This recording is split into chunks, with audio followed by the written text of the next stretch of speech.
Sometimes life breaks you in ways that never heal, leaving you to rebuild from pieces that don't quite fit together anymore. Eleanor Grace knew this truth better than most, a schoolteacher whose world changed forever when a runaway wagon crushed her dreams, along with her legs. In the frontier town of Dry Creek, she lived quietly, teaching children from her small cabin, surviving on the kindness of neighbors. Then Colt Maddox rode back into town. This giant cowboy with hands like hammers paid off all her debts and declared her his wife.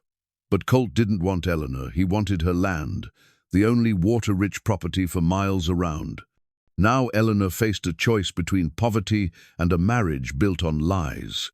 Could a woman who'd already lost everything find the strength to fight for her freedom? Before we jump back in, tell us where you're tuning in from, and if this story touches you, make sure you're subscribed, because tomorrow I've saved something extra special for you. The brass bell sat on Eleanor Grace's desk like a monument to better days. 3 years ago, she had rung it with authority, calling children to order in the proper schoolhouse with its whitewashed walls and tall windows. Now it served a humbler purpose in her cramped cabin, summoning her 6 remaining students to lessons taught from a wooden chair with wheels that Doc Morrison had fashioned for her with careful hands and a heavy heart.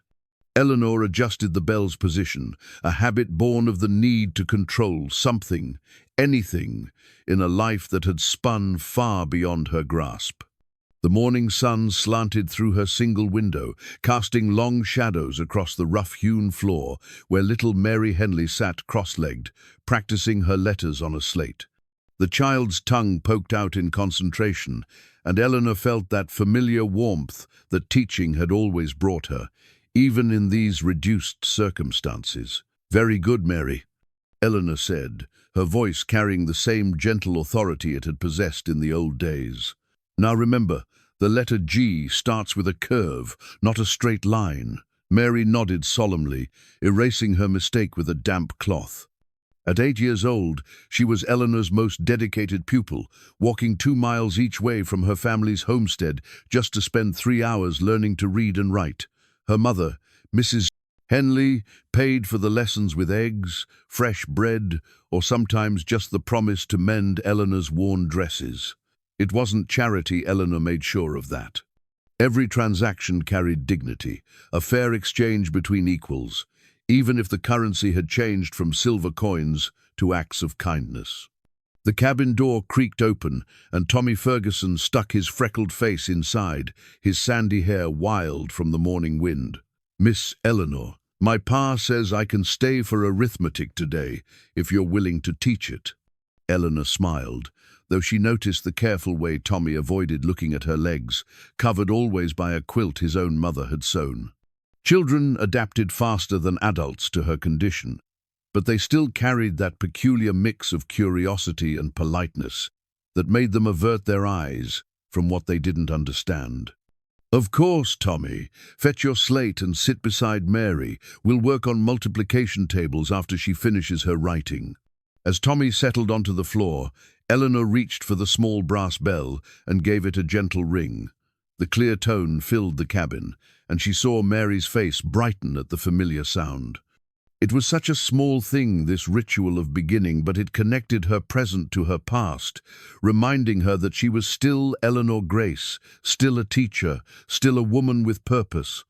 Doc Morrison had told her once that the mind was like a muscle, growing stronger or weaker, depending on how you used it. Eleanor's mind had grown fierce in the years since the accident, sharp as a blade from constant honing. She had to be smarter now, had to think 3 moves ahead just to accomplish what others took for granted. Getting dressed in the morning required strategy. Teaching from a chair demanded creativity. Managing her meager finances took the precision of a bank accountant. The wagon accident had happened on a Tuesday in October, 3 years past.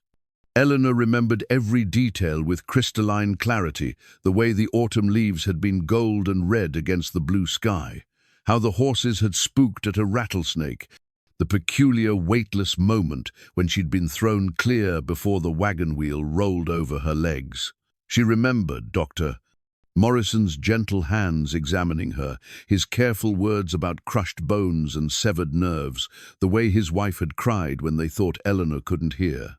What she remembered most was the silence afterward, not just the absence of sound, but the deeper quiet of a life suddenly reduced to its most essential elements.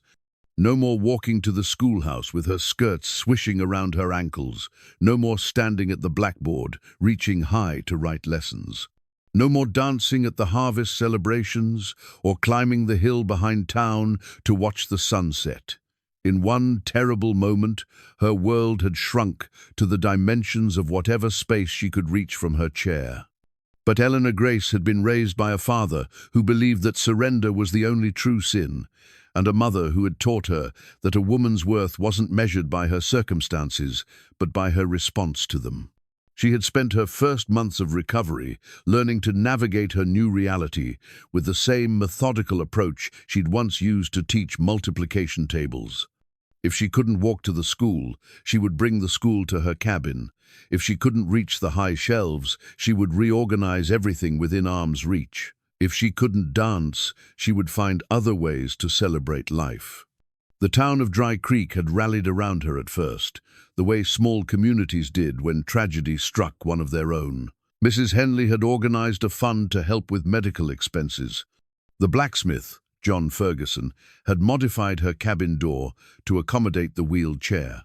Even stern Mr. Caldwell from the general store had extended credit without his usual grumbling about prompt payment. But charity, Eleanor had learned, was like a fire that burned bright at first and then slowly dimmed to embers. People had their own troubles, their own families to feed and protect. The donations dwindled, the visits became less frequent, and the town's attention turned to other concerns. Eleanor understood this without resentment. She had never expected the world to revolve around her misfortune, but understanding didn't make the financial reality any less pressing. The deed to her small property lay in a wooden box beside her bed, the legal document that represented her only real asset in a world where everything else had become uncertain. Water's Edge, the land was called, though few people remembered why. Eleanor's father had bought the 20 acres from a desperate settler, attracted by the reliable spring that bubbled up from underground and fed into Willow Creek. The previous owner had tried to farm the rocky soil and failed, but Eleanor's father had been wiser. He'd recognized that in this dry country, water was more precious than gold. Now, as drought threatened the region for the third consecutive year, that wisdom seemed prophetic. The spring still ran clear and cool, even when other water sources faltered. Eleanor had watched cattlemen eye her land with increasing interest, had fielded subtle inquiries about whether she might consider selling.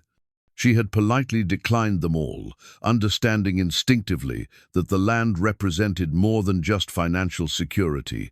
It was her independence, her power to choose her own path in a world that offered women precious few choices.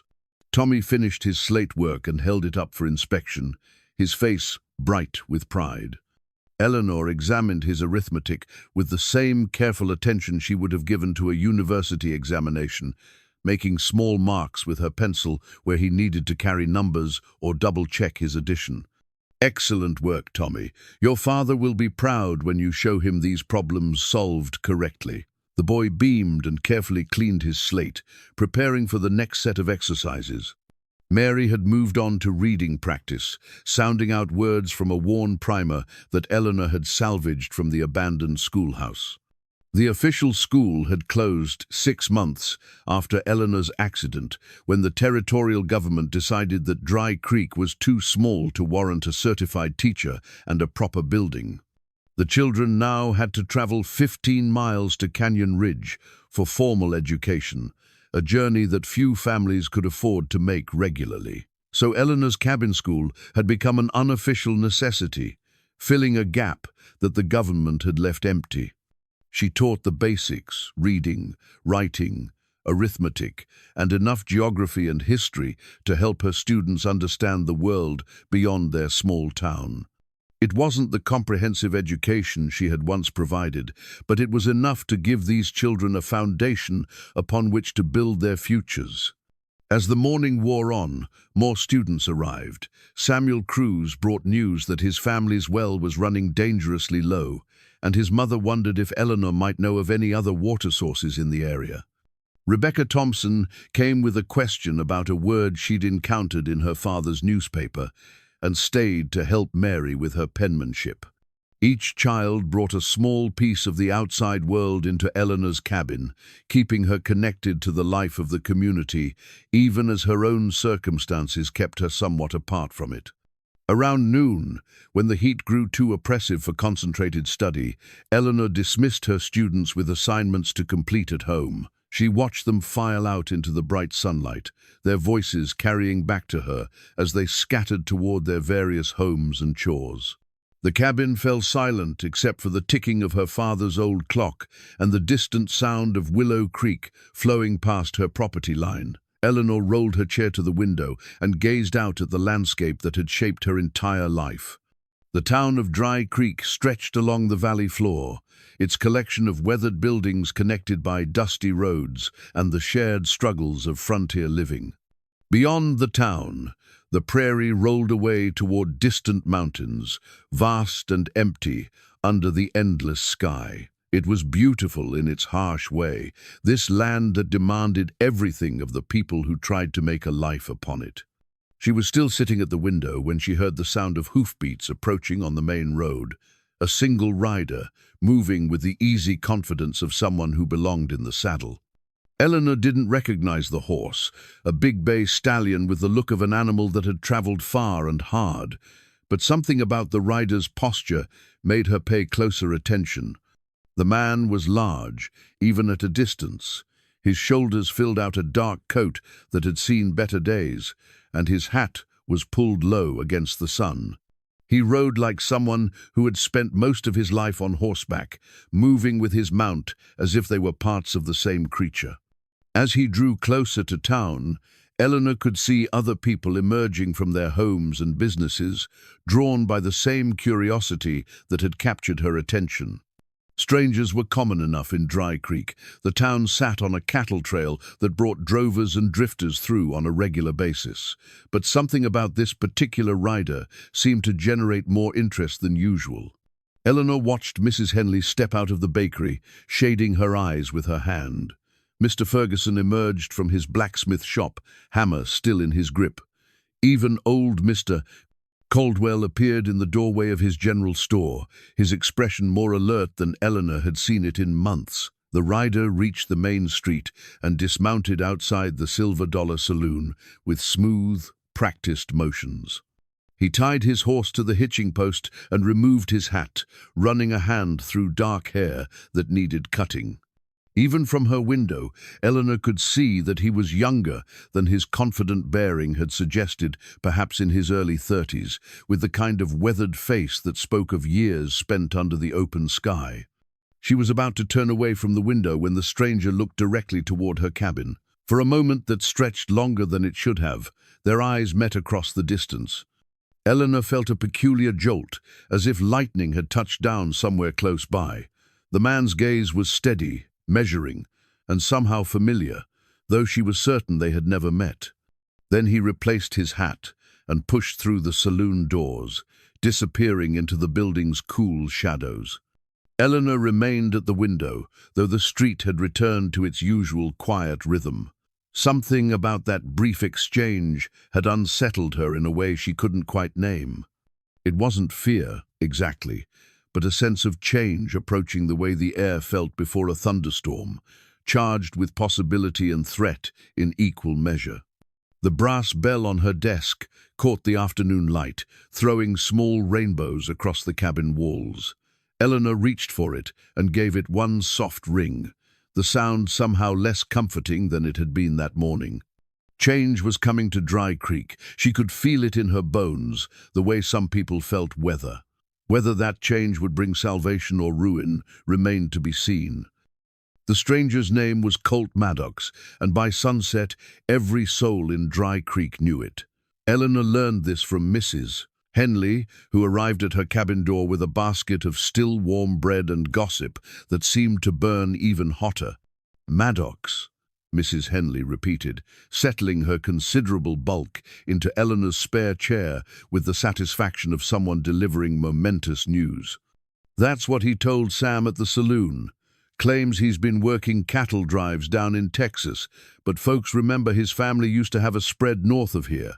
Lost it in the drought of '89. Eleanor accepted the bread with genuine gratitude, though her mind was still caught on that moment when the stranger's eyes had found hers across the distance. Colt Maddox. The name fit him somehow sharp and uncompromising, like the man himself had appeared to be. "What's he want in Dry Creek?" Eleanor asked, though something deep in her chest suggested she already knew the answer wouldn't be simple. Mrs. Henley leaned forward, her voice dropping to the conspiratorial whisper she reserved for the most scandalous gossip. "That's just it, dear. He's been asking questions. About land, about water rights, about who owns what, and who might be willing to sell." She paused dramatically. "And he's been asking about you." The words hit Eleanor like cold water. "About me?" "Specifically about you, your property, and your circumstances." Mrs. Henley's expression grew troubled. "Eleanor, honey, I don't like the way this feels.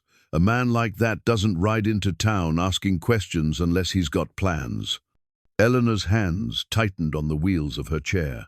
Through her window, she could see the lights beginning to flicker on in the town's windows as families gathered for their evening meals.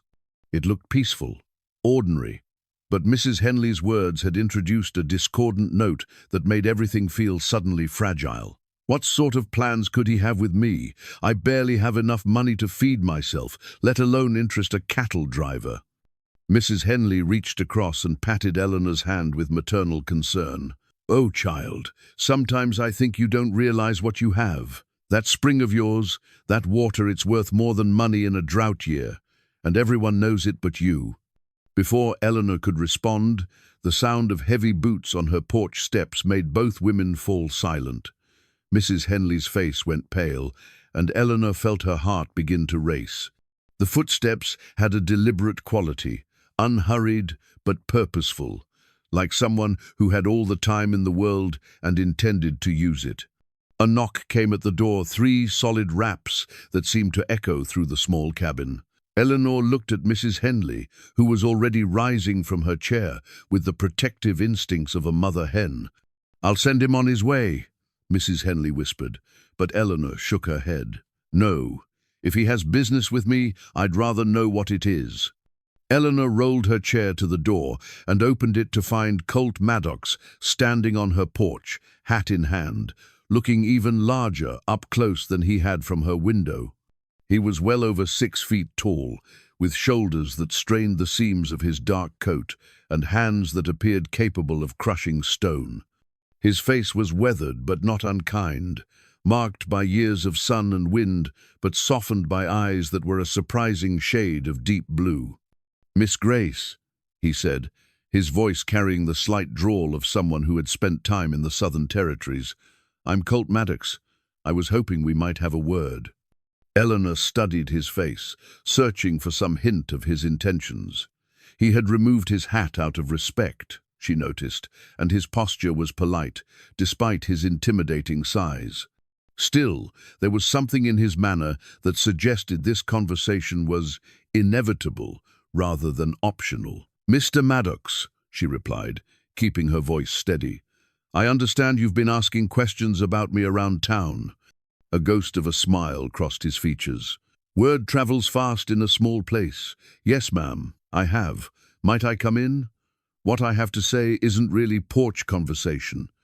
Eleanor hesitated, acutely aware of Mrs. Henley hovering protectively behind her. Everything about this situation felt like standing at the edge of a cliff, knowing that one step forward would change everything forever. "I suppose you'd better come in," she said finally, backing her chair away from the door. Colt Maddox stepped into her cabin and immediately seemed to fill it, not just with his physical presence, but with an energy that made the familiar space feel smaller and more charged. He nodded politely to Mrs. Henley, who regarded him with the suspicion of a guard dog, then turned his attention back to Eleanor. "I'll speak plain, Miss Grace, because I figure you're a woman who appreciates honesty." He paused, his blue eyes meeting hers directly. "I've come to marry you."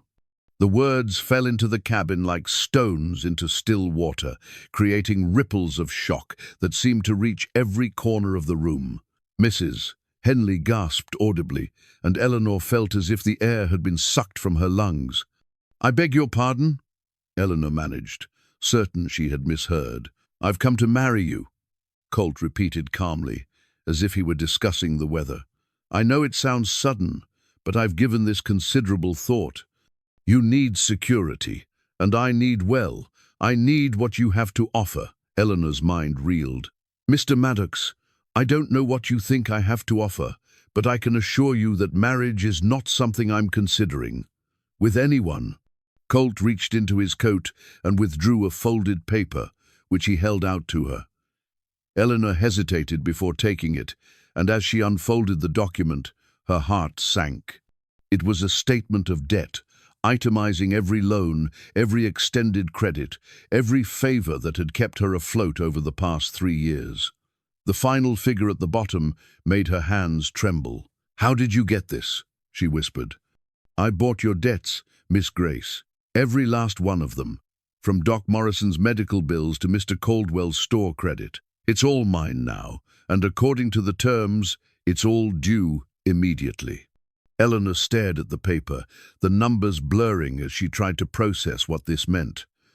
The total was more than she could earn in 5 years of teaching, more money than she had ever seen in one place. She was ruined, completely and utterly ruined. "You can't do this," Mrs. Henley said, her voice shaking with outrage. "Those debts were given in good faith, with understanding." "The debts are legal and binding," Colt interrupted, though not unkindly. "I've done nothing improper. I simply consolidated Miss Grace's obligations under my ownership." Eleanor looked up from the paper, her mind racing through possibilities and finding no escape. "Why? Why would you do this?" "Because I need a wife, and you need someone to take care of your financial troubles. It seems like a practical arrangement." "A practical arrangement," Eleanor repeated, her voice hollow. "Mr. Maddox, I don't love you. I don't even know you." "Love is a luxury, Miss Grace. Survival is a necessity." Colt's expression remained calm, but she caught something else in his eyes, not cruelty, but a kind of weary determination. "I'm not asking for love. I'm offering a solution to both our problems." "What problems could you possibly have that require marrying a woman you've never met?" For the first time, Colt's composure seemed to crack slightly. He looked away from her, his jaw tightening.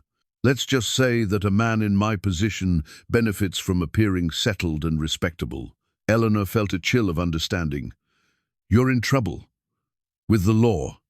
"Nothing like that," Colt said quickly, then paused. "It's complicated.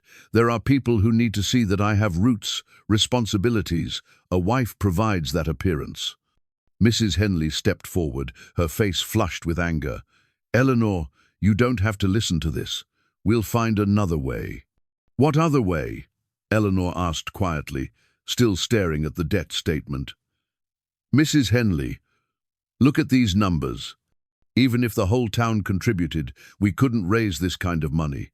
And Mr. Maddox owns the debts now. He can demand payment whenever he chooses." "The offer is simple," Colt said, his voice gentler now.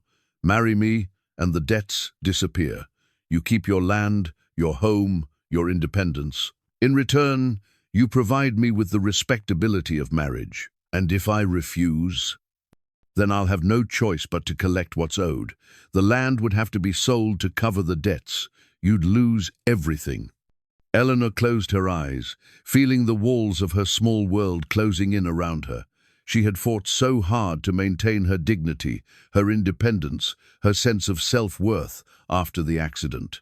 Now this stranger was offering to preserve those things, but at a price that felt like selling her soul. "How do I know you won't just take my land anyway, once we're married?" "Because I'm not interested in your land, Miss Grace. I'm interested in appearances. A man who steals from his disabled wife doesn't look respectable. He looks like a monster." The word disabled hung in the air between them, and Eleanor realized that Colt Maddox was the first person in 3 years to use that term without flinching or immediately softening it with euphemisms. There was something almost refreshing about his bluntness, even in these circumstances. "I need time to think," Eleanor said finally. "Of course, but not too much time. I'd like to have this settled within the week." Colt replaced his hat and moved toward the door, then paused and looked back at her. For just a moment, his expression softened, and Eleanor caught a glimpse of something almost like regret in his blue eyes. "For what it's worth, Miss Grace, I don't take any pleasure in this situation. But sometimes life doesn't give us the choices we want, only the choices we can live with." After he left, Eleanor and Mrs. Henley sat in silence for a long time, the debt statement still clutched in Eleanor's hands. Finally, Mrs. Henley spoke. "There has to be another way, Eleanor. We can't let him force you into this." Eleanor smoothed the paper against her lap, studying the careful handwriting that documented her financial ruin. "He's not forcing me, Mrs. Henley. He's offering me a choice between 2 kinds of prison. At least this way, I get to keep my home. But marriage to a stranger, a man who could be dangerous, could be," Eleanor agreed. "But losing everything is a certainty. And you heard him, he needs respectability more than he needs to hurt me. That gives me some protection." Mrs. Henley's face crumpled with worry and sympathy. "Oh, my dear child, how did it come to this?" Eleanor looked out her window at the darkening sky, where the first stars were beginning to appear. Somewhere in the distance, she could hear the sound of her spring bubbling up from the earth, the water that had made her land valuable and herself a target. "It came to this," she said softly, "because I forgot that in this world, even a woman who asks for nothing is still asking for too much." Eleanor's mother's wedding ring felt heavier than lead as she slipped it onto her finger 3 days later. The simple gold band had been her only inheritance of real value, saved for the day when she would marry for love rather than survival. Now, as she prepared to walk, or rather, roll down the makeshift aisle in the community hall, the ring seemed to mock every dream she had ever held about marriage and family. The ceremony was a hurried affair, conducted by a traveling preacher who had arrived in Dry Creek the previous evening. Reverend Mills was a kind man with gentle eyes who had clearly been troubled by the circumstances of the union, but Eleanor had assured him that she was entering the marriage of her own free will. It wasn't entirely a lie she had chosen this path, even if her choices had been severely limited. Mrs. Henley had insisted on preparing Eleanor for the occasion, braiding her hair with wildflowers that Mary had picked that morning, and lending her a cream-colored dress that had been altered to accommodate her seated position. Eleanor caught her reflection in the mirror and saw a woman who looked composed and dignified, though her eyes held shadows that no amount of preparation could hide. Colt stood at the front of the hall, wearing a clean black suit that made him look even more imposing than usual. He had shaved and combed his hair, transforming himself from a rough cowboy into something approaching a gentleman. When Eleanor rolled her chair down the aisle, guided by Doc Morrison, who had volunteered to give her away, Colt's expression remained carefully neutral, though she thought she detected a flicker of something guilt, perhaps in his blue eyes. The vows were brief and businesslike. Eleanor spoke her promises in a clear voice that carried to every corner of the small hall, while Colt's responses were equally measured and formal. When Reverend Mills pronounced them husband and wife, Colt leaned down to brush a chaste kiss across Eleanor's cheek, his touch surprisingly gentle for such large hands. The reception that followed was subdued, attended mostly by the families whose children Eleanor taught.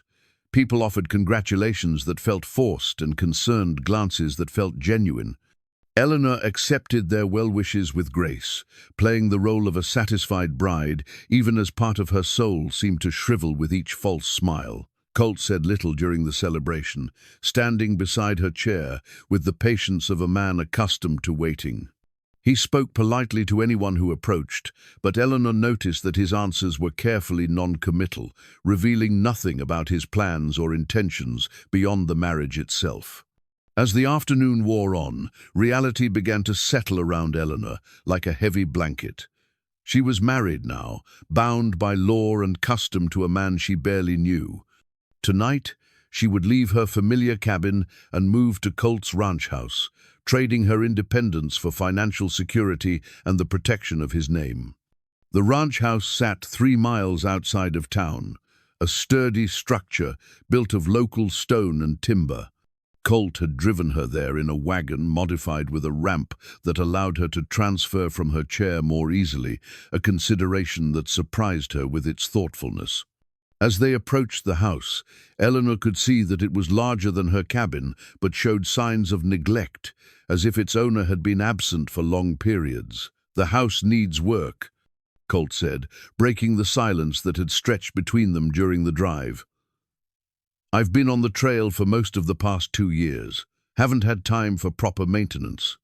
Eleanor studied the building's weathered exterior, noting the loose shutters and overgrown garden. "It has good bones," she said diplomatically.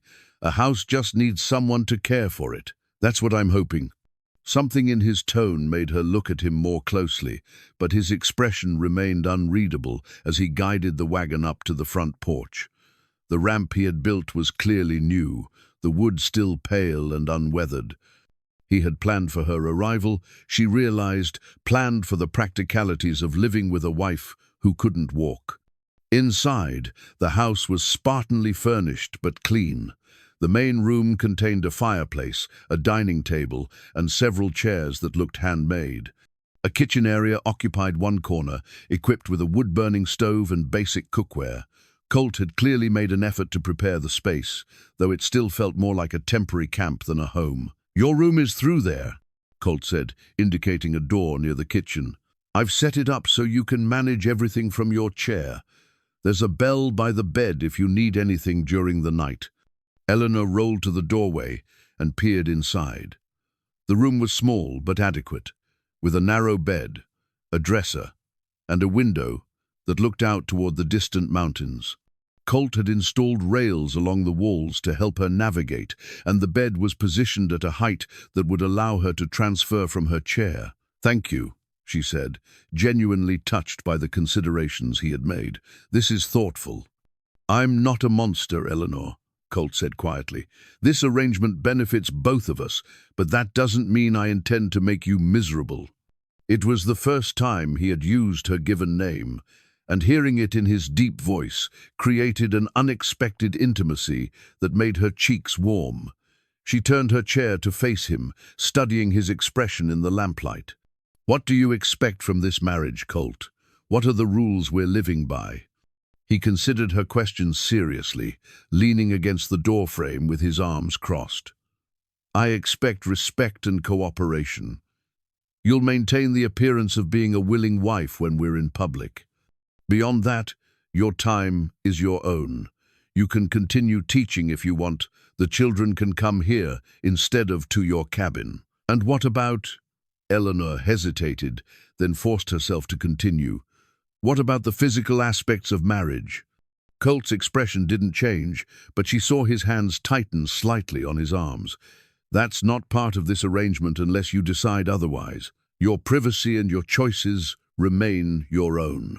The relief that flooded through Eleanor was so strong it made her dizzy. She had been dreading this conversation, fearing that Colt's concept of marriage would include demands she wasn't prepared to meet. His assurance that he expected nothing physical from her removed the largest source of her anxiety about their arrangement. "Why?" she asked. "Most men would consider that part of their rights as a husband. Most men don't enter into marriages of convenience with women they've forced into the arrangement." Colt's voice carried a note of self-awareness that surprised her. "I may be desperate, Eleanor, but I'm not a brute." As the evening progressed, Eleanor began to see glimpses of the man beneath Colt's carefully controlled exterior. He was clearly intelligent, speaking knowledgeably about cattle, land management, and the economic challenges facing ranchers in the territory. He was also surprisingly well-read, mentioning books and authors that Eleanor wouldn't have expected a cowboy to know. They shared a simple dinner of bread, cheese, and preserved meat, eating in a silence that was more comfortable than Eleanor had anticipated. Colt proved to be a considerate companion, ensuring that everything she needed was within reach and asking polite questions about her teaching methods and her students. "I've been thinking about what you said regarding the children's education," he said as they finished eating. "If they're going to come here for lessons, we should set up a proper classroom. The front room gets good light in the morning." Eleanor looked around the main room, imagining how it might be arranged to accommodate her students. "That would work well. We'd need more chairs and some kind of blackboard. I can build whatever you need. I'm better with tools than I am with conversation." There was something almost shy in the way he said this, and Eleanor found herself smiling for the first time since their wedding ceremony. "I appreciate that. The children will be excited to have more space for their lessons." As night fell, they settled into an evening routine that felt surprisingly natural. Colt banked the fire and checked the doors while Eleanor prepared for bed, transferring to her room with practiced efficiency. She had been dreading this first night, uncertain what to expect from her new husband, but Colt's behavior remained perfectly proper, bidding her good night from the doorway before retreating to his own room at the opposite end of the house. Lying in the unfamiliar bed, Eleanor stared at the ceiling and tried to process the dramatic changes that had reshaped her life in a matter of days. She was married now, living in a house that felt more like a business arrangement than a home, bound to a man whose motivations remained largely mysterious. Yet she was also free from debt, secure in her property ownership, and able to continue teaching her students. The wedding ring on her finger caught the moonlight streaming through her window, and Eleanor twisted it slowly around her finger. Her mother had worn this ring for 32 years, through good times and hardships, binding herself to a man she had loved deeply and completely. Eleanor wondered what her mother would think of this practical marriage, this arrangement that secured survival at the cost of romance. Outside her window, she could hear the night sounds of the ranch, the gentle lowing of cattle, the whisper of wind through the grass, the distant howl of a coyote. It was peaceful in a way that her cabin in town had never been, isolated enough to provide true quiet, but secure enough to feel safe. From somewhere in the house came the sound of Colt moving around, his heavy footsteps muffled by the wooden floors. Eleanor found herself listening to these sounds, trying to learn the rhythms of his evening routine. He seemed to be a man of methodical habits, checking and double-checking things before settling down for the night. A soft knock came at her door, and Eleanor's heart jumped before Colt's voice reassured her. "Eleanor, I forgot to mention Miguel will be coming by in the morning to help with some repairs around the house. He's been working for me for several years, and he's trustworthy. I thought you should know to expect him." "Thank you for telling me," Eleanor replied, oddly touched that he had thought to warn her about the visitor. "Sleep well," Colt said, and she heard his footsteps retreating down the hallway. Eleanor pulled the quilt up to her chin and closed her eyes, trying to quiet the turmoil of thoughts and emotions that threatened to keep her awake. Tomorrow would bring new challenges and adjustments, but for tonight, she was safe and secure in a way she hadn't been since her accident. It wasn't the life she had dreamed of, but it was a life she could live with dignity and purpose. The gold ring seemed to grow warmer against her skin as sleep finally claimed her, and in her dreams, Eleanor's mother smiled and whispered words of understanding that faded with the dawn. Eleanor discovered the water survey map by accident on her third morning as Mrs. Maddox while searching for writing paper in Colt's desk drawer. The document was folded neatly beneath a stack of cattle receipts, its edges worn from handling. As she unfolded it, her blood turned to ice water in her veins.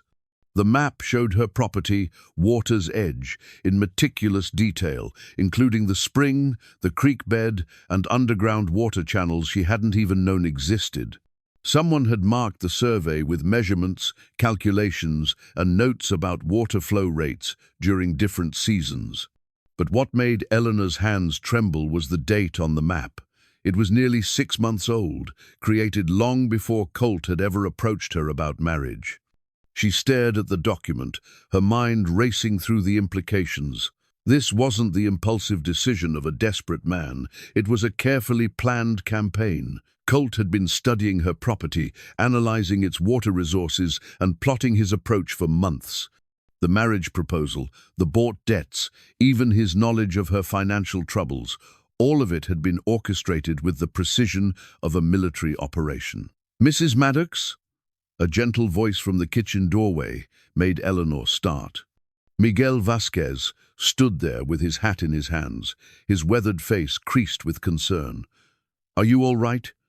You look like you've seen a ghost." Eleanor quickly refolded the map, her heart hammering against her ribs. Miguel was Colt's ranch hand, a man in his 50s with kind eyes and calloused hands who had been nothing but respectful to her since arriving that morning. She had been grateful for his presence, appreciating his quiet courtesy and the way he had modified several areas of the house to better accommodate her chair. "I'm fine, Miguel. Just looking for some writing paper for my students' lessons." Miguel's eyes flicked to the map in her hands, and she saw recognition cross his features before he carefully looked away. "Mr. Colt keeps his correspondence materials in the kitchen cabinet," he said diplomatically. "Would you like me to show you?" Eleanor nodded, slipping the map into her skirt pocket as she followed Miguel to the kitchen. He opened a cabinet to reveal neat stacks of paper, pens, and ink, everything she needed for her teaching. But her mind was no longer on lesson plans. "Miguel," she said carefully, "how long have you known my husband?" The older man busied himself with arranging some tools on the counter, not meeting her eyes. "About 3 years, Senora, since he came back from Texas." "And has he always been interested in water rights and land surveys?" Miguel's hands stilled on the tools. For a long moment, he seemed to wrestle with some internal conflict. Finally, he turned to face her, his expression grave. "Mrs. Maddox, it is not my place to speak of my employer's business." "But you know something," Eleanor pressed. "Miguel, I'm his wife now. Don't I have a right to understand what I've married into?" Miguel sighed heavily, suddenly looking older than his years. "Mr. Colt is not a bad man, Senora, but he has been carrying heavy burdens for a long time. Sometimes, when a man is desperate enough, he makes choices that he might not make otherwise." "What kind of burdens?" Before Miguel could answer, the sound of hoofbeats announced Colt's return from his morning ride. Miguel immediately busied himself with his work, and Eleanor wheeled herself to the window to watch her husband dismount from his bay stallion. Even at a distance, she could see the tension in his shoulders, the way he moved with the controlled energy of a man holding himself in check. Colt entered the house with his usual quiet efficiency, hanging his hat on a peg by the door and nodding to Miguel before turning his attention to Eleanor. "Good morning. I trust you slept well?" "Well enough," Eleanor replied, studying his face for any sign of deception. In the bright morning light, she could see details she had missed before: the fine lines around his eyes that spoke of worry, the slight scar along his jaw, the way his mouth tightened when he thought no one was watching. "I've been thinking about the classroom setup," Colt continued, seemingly oblivious to her scrutiny. "If we move the dining table closer to the window and add some benches, it should accommodate all your students comfortably." Eleanor's hand moved unconsciously to her pocket, feeling the crinkle of the folded map. "That's very thoughtful. You seem to have given this a great deal of consideration." Something flickered in Colt's expression so quickly that she might have imagined it. "I believe in being thorough when I commit to something." "Yes," Eleanor said slowly. "I'm beginning to understand that about you." The conversation was interrupted by a knock at the door. Colt frowned, clearly not expecting visitors, and went to answer it. Eleanor heard voices, Colt's low rumble, and a higher, more agitated tone that sounded familiar. A moment later, Colt returned with Mrs. Henley, whose face was flushed with exertion and worry. "Eleanor, dear, thank goodness you're all right." "Mrs." Henley said, hurrying to Eleanor's side. "I've been so worried about you. Out here all alone with... She stopped herself, glancing at Colt with obvious discomfort. "I'm perfectly fine, Mrs. Henley," Eleanor assured her, though her heart warmed at the older woman's concern. "Colt has been nothing but courteous." Mrs. Henley's expression suggested she found this hard to believe. "Well, I brought you some of my apple preserves, and I wanted to discuss the children's lessons. Some of the parents are concerned about the change in location." Eleanor glanced at Colt, who had withdrawn to give them privacy, but was clearly listening to every word. "What kind of concerns?" "Oh, you know how people talk," Mrs. Henley said, lowering her voice. "They're worried about the children traveling this far from town, especially with winter coming on. And there are questions about whether the arrangement is whether it's proper." "Proper?" Eleanor felt a flash of anger. "What exactly are they suggesting?" Mrs. Henley fidgeted with her shawl, clearly uncomfortable. "Some folks are wondering if this marriage is legitimate, or if it's just a business arrangement of some kind. They're concerned about the influence on the children." The words stung because they were so close to the truth. Eleanor was aware of Colt stiffening across the room, his hands clenching slightly at his sides.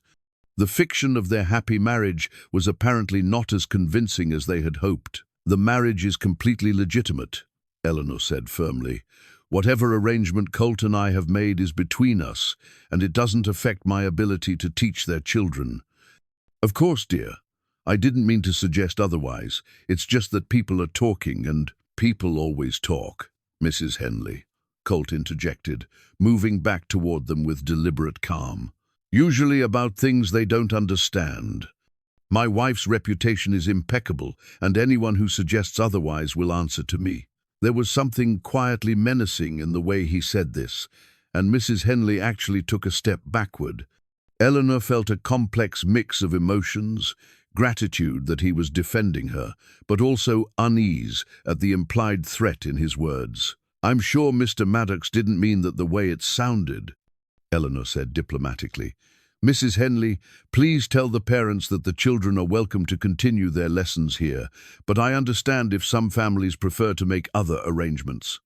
After Mrs. Henley left, Eleanor found herself alone with Colt in a silence that felt charged with unspoken tensions. She could feel the weight of the map in her pocket, the evidence of his deception burning against her leg like a brand. "You handled that well," Colt said finally. "Thank you for defending our marriage." "Our marriage," Eleanor repeated. "Is that what this is, Colt? A marriage? Or is it something else entirely?" Colt's expression grew wary. "What do you mean?" Eleanor pulled the map from her pocket and unfolded it on the table between them. Colt's face went completely still, and she saw his jaw tighten as he recognized the document. "I found this in your desk," Eleanor said quietly. "Dated 6 months ago. 6 months before you ever approached me about marriage." Colt stared at the map for a long moment, then raised his eyes to meet hers. "I see. Is that all you have to say?" "I see." Eleanor's voice rose despite her efforts to stay calm. "You've been planning this for months, Colt. Studying my property, calculating my water resources, probably tracking my debts, and waiting for the perfect moment to strike. This whole marriage is built on lies." "Not lies," Colt said carefully, "just incomplete truths. Don't play word games with me." Eleanor's anger finally broke free, and she slammed her hand down on the table. "You manipulated me into this marriage under false pretenses.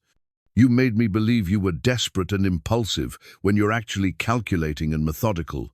What else haven't you told me?" Colt moved to the window, staring out at the landscape for several moments before responding. When he finally spoke, his voice was heavy with something that might have been regret. "You're right. I did plan this. I've been watching your situation for months, waiting for the right opportunity. But that doesn't change the fundamental truth. We both needed something, and this arrangement provides it." "What do you need, Colt? Really? Because it's obviously not just respectability." Colt was quiet for so long that Eleanor began to think he wouldn't answer. Finally, he turned back to face her, and she was surprised to see vulnerability in his expression. "Water rights," he said simply. Not to your property directly, but access to the underground system that feeds your spring. My family's ranch, the one I lost in '89, it's been bought by Eastern investors who want to develop it. But they need guaranteed water access to make their plans work. And marrying me gives you that access? As your husband, I have legal standing to negotiate water-sharing agreements that would benefit both properties. The investors have offered me a partnership if I can secure those rights. Colt's voice grew quieter. It's my chance to get back what my family lost. Eleanor, my chance to rebuild something that mattered. Eleanor stared at him, pieces of the puzzle finally clicking into place. The respectability story, that was a lie too. Not entirely. The investors do want to see that I'm settled and responsible, but mostly they want the water rights. The honesty in his admission was somehow more devastating than the original deception. Eleanor felt something inside her chest crumble, not love, because she had never loved him, but perhaps the hope that their arrangement might someday become something real. So I'm just a means to an end, she said softly, a way for you to reclaim your family's legacy. Eleanor. No. Eleanor held up her hand to stop him. I understand now. You saw a vulnerable woman with valuable property, and you executed a plan to acquire what you needed. It was brilliant. Really. Ruthless, but brilliant. Colt's face had gone pale beneath his tan. It wasn't supposed to happen this way. When I first started planning this, you were just a problem to be solved. But after meeting you, after seeing how you've handled everything that's happened to you, what? You started to feel guilty about manipulating me? I started to respect you, Colt said quietly. You're stronger than I expected, braver, more intelligent. When I bought those debts, I thought I was dealing with a helpless woman who would be grateful for any escape. Instead, I found someone who had built a meaningful life from the pieces of a broken one. Eleanor felt tears threatening and forced them back. She would not cry in front of this man who had played her so skillfully. Your respect doesn't change what you've done, Colt. It doesn't change the fact that you've trapped me in a marriage based on deception. You're right, Colt admitted, and I'm sorry for that. But Eleanor, the situation is more complicated than you know. Those Eastern investors, they're not just interested in development. They want to control the water rights for the entire valley. If they succeed, every small ranch and farm in the area will be at their mercy, including the town's water supply. Including the town's water supply. Colt moved closer to her, his expression intense. Your spring isn't just valuable for irrigation, Eleanor. In a drought year, it could be the difference between Dry Creek surviving or becoming a ghost town. Eleanor stared at him, her anger warring with a growing understanding of the larger stakes involved. So you're saying you manipulated me to save the town? I'm saying I saw an opportunity to protect something larger than either of us, and I took it. The method was questionable, but the goal was honorable. Don't you dare try to make yourself into a hero, Eleanor said sharply. Heroes don't prey on disabled women and force them into unwanted marriages. The words hit Colt like a physical blow, and Eleanor saw him flinch. For a moment, his carefully maintained composure cracked completely, and she glimpsed the pain and guilt he had been hiding beneath his pragmatic exterior. You're right, he said hoarsely. There's no justification for what I've done to you. I told myself it was necessary, that the ends justified the means, but that was just cowardice talking. I was afraid to risk everything on a direct approach, so I took the certain path instead. The admission hung between them like a bridge. Eleanor wasn't sure she wanted to cross. She could feel her anger beginning to ebb, replaced by something more complex and harder to define. Colt's deception had been calculated and cruel, but his willingness to confess the truth now suggested that perhaps there was more to him than she had realized. What happens now? Eleanor asked finally. Now that I know the truth about why you married me. Colt studied her face with an intensity that made her uncomfortable. That depends on you. You could have the marriage annulled, claim coercion or fraud. You'd lose the financial security, but you'd regain your freedom. And you'd lose your water rights and your partnership with the investors. Yes, Eleanor considered this, turning the possibilities over in her mind like stones. Or we could continue as we are. I would still need your cooperation to negotiate the water-sharing agreements, but now you'd know exactly what you were agreeing to. You could be a partner in the decision rather than a victim of it. A partner, Eleanor repeated slowly, with full knowledge of the terms and the right to refuse, with full knowledge and full veto power over any agreement that affects your property. Eleanor wheeled her chair to the window, looking out at the land that had become the center of so much conflict and calculation. The autumn sun was beginning to set, painting the sky in shades of gold and crimson that made the harsh landscape look almost beautiful. Why should I trust you now, Colt? How do I know this isn't just another manipulation, another layer of the plan? Because I'm giving you information that could destroy everything I've worked for, Colt said quietly. If I were still manipulating you, I would have kept the truth hidden and continued playing the role of the reformed cowboy, trying to build a respectable life. Eleanor turned back to face him, studying his expression in the fading light. There was something different about him now, a rawness that hadn't been there before, as if the act of confessing had stripped away some essential defense. I need time to think, she said finally. This changes everything between us, and I need to understand what my options really are. Of course, Colt nodded. Take all the time you need. In the meantime, our arrangement continues as before. You have my word that I won't pressure you for a decision. Your word, Eleanor said with bitter humor. Forgive me if I find that somewhat lacking in value at the moment. Colt's face tightened, but he didn't argue the point. I understand. Actions will have to speak louder than words from now on. As evening fell around them, Eleanor retreated to her room with her mind churning. The map lay on her dresser, its carefully drawn lines representing not just geographical features, but the complex web of motives and manipulations that had brought her to this point. She was married to a man who had deceived her from the beginning, trapped in an arrangement that served his purposes more than her own. Yet she was also, she realized, in a position of unexpected power. Colt needed her cooperation to achieve his goals, and now that she understood the true stakes, she could make informed decisions about how to proceed. The naive woman who had accepted his marriage proposal out of desperation was gone, replaced by someone who understood exactly what she was worth and why. Outside her window, the night sounds of the ranch provided a familiar backdrop to her thoughts. Tomorrow would bring new challenges and decisions, but tonight, Eleanor felt something she hadn't experienced in years, the sharp, dangerous pleasure of having real choices to make. For the first time since her accident, she was not just surviving, but actively shaping her own destiny. The wedding ring on her finger caught the moonlight, and Eleanor twisted it slowly, thinking of her mother's long and loving marriage.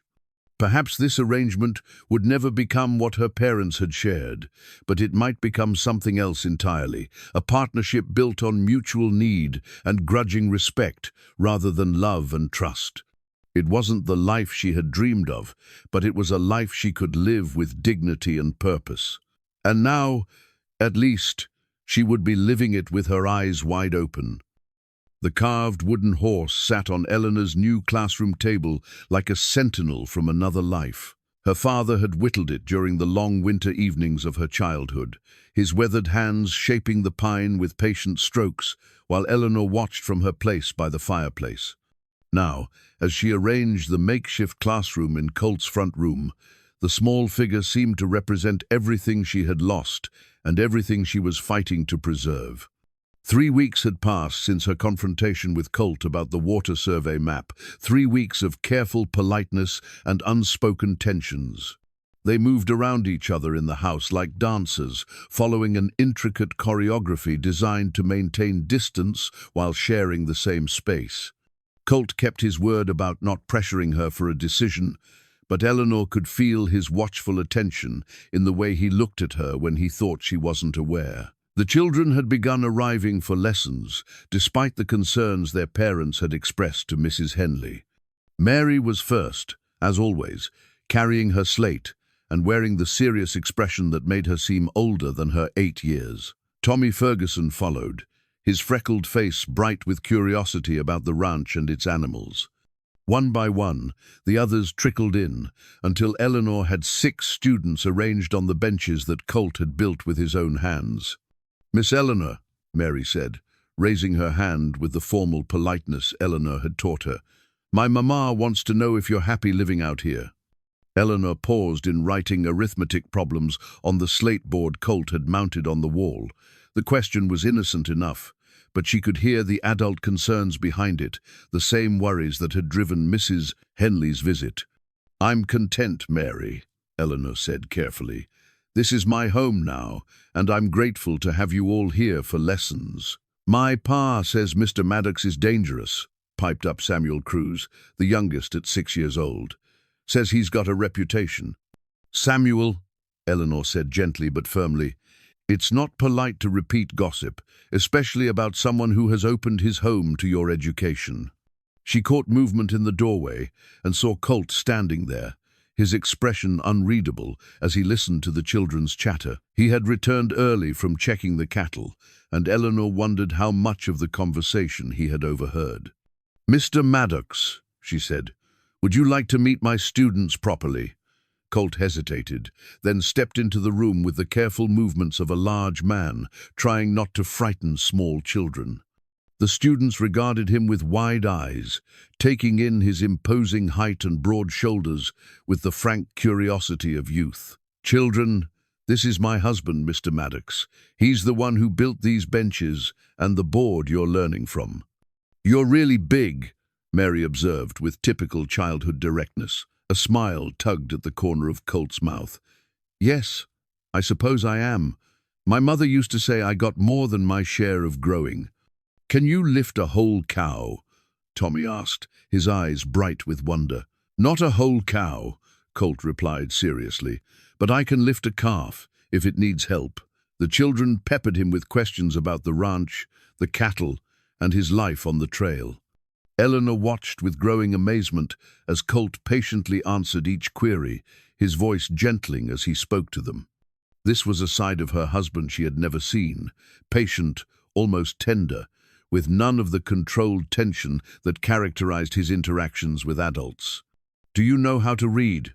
Rebecca Thompson asked, and Eleanor felt the room grow quiet. Literacy was still uncommon among working men, and the question could be seen as impertinent. "I do," Colt said without embarrassment. "My mother taught me before she died. She believed education was important, even for boys who were destined for ranch work." "What's your favorite book?" Mary asked, leaning forward with interest. Colt considered this seriously. "I've always been partial to Robinson Crusoe. There's something appealing about a man who builds a life from nothing through his own determination and resourcefulness." Eleanor felt a jolt of surprise. She wouldn't have expected Colt to be familiar with Defoe's classic, much less to find personal meaning in it. The revelation added another layer to her growing understanding of the man she had married. "Miss Eleanor reads to us sometimes," Samuel said. "She has a real nice voice for stories." "I'm sure she does," Colt replied, his eyes meeting Eleanor's briefly before returning to the children. "Reading aloud is a gift not everyone possesses." After the children left for the day, Eleanor found herself alone with Colt in the kitchen, sharing the afternoon coffee that had become part of their routine. The conversation with the students seemed to have softened something between them, creating a space for easier interaction. "You were good with them," Eleanor said, pouring coffee into his cup. "They liked you." "Children are honest judges of character," Colt replied. "They see through pretense more easily than adults." "What did they see in you, do you think?" Colt stirred his coffee thoughtfully. "Someone who respects them enough to answer their questions seriously. Children appreciate that." Eleanor studied his profile as he gazed out the kitchen window. "You mentioned your mother teaching you to read. What happened to her?" "Fever, when I was 12. She died the same winter we lost most of our cattle to the blizzard." Colt's voice carried old grief, carefully contained but never forgotten. "My father blamed himself for not being able to save either the stock or his wife. He never quite recovered from the guilt." Is that why you're so determined to rebuild what your family lost? Partly. Colt looked at her directly, but mostly because I believe some things are worth fighting for, even if the fight isn't fair or pretty. The conversation was interrupted by the sound of approaching horses. Colt immediately tensed, moving to the window with the alertness of a man accustomed to trouble. Eleanor saw his hand drift unconsciously toward the gun he wore at his hip. "You expecting someone?" she asked. "No," Colt said grimly. "Stay here." Eleanor ignored the instruction and wheeled her chair to where she could see out the front window. 3 men on horseback were approaching the house, their posture suggesting business rather than a social call. They were well dressed in the manner of town professionals, but something about their bearing made Eleanor's skin crawl. Colt stepped onto the porch to meet them, and Eleanor positioned herself where she could hear the conversation through the open door. "Mr. Maddox," the lead rider said in a smooth voice that carried an undertone of threat. "I'm James Morrison from the Territorial Land Office.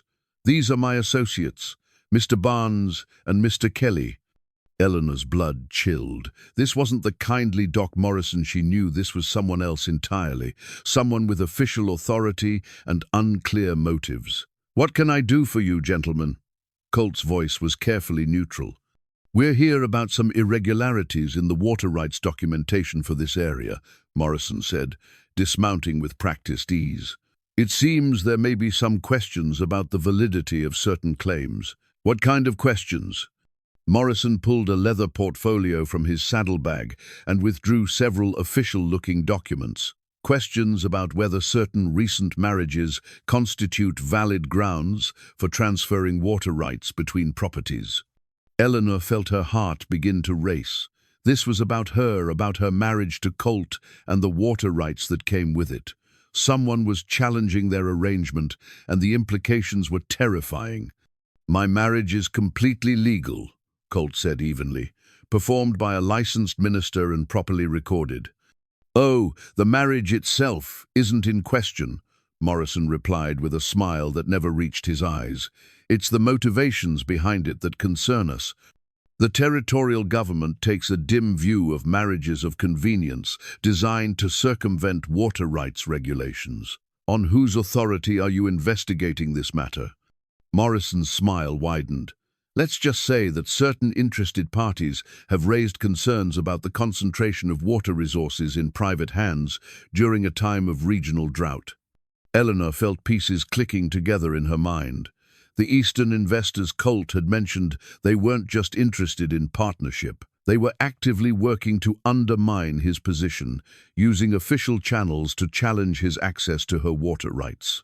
"I'll need to see your credentials and any warrants or court orders authorizing this investigation," Colt said, his voice taking on a dangerous edge. "Of course," Morrison said, producing another set of papers. "Everything is in order, I assure you. We'll need to speak with your wife as well. These matters often require testimony from both parties to a marriage." Eleanor made a quick decision and wheeled herself onto the porch, her chin raised with the dignified authority she had once commanded in her classroom. "I'm Mrs. Maddox," she said clearly. "What exactly do you need to know?" Morrison's gaze fixed on her wheelchair, and Eleanor saw calculation in his eyes. "Mrs. Maddox, we need to establish the circumstances surrounding your recent marriage. Specifically, whether it was entered into freely or under any form of coercion." The question was loaded with implications.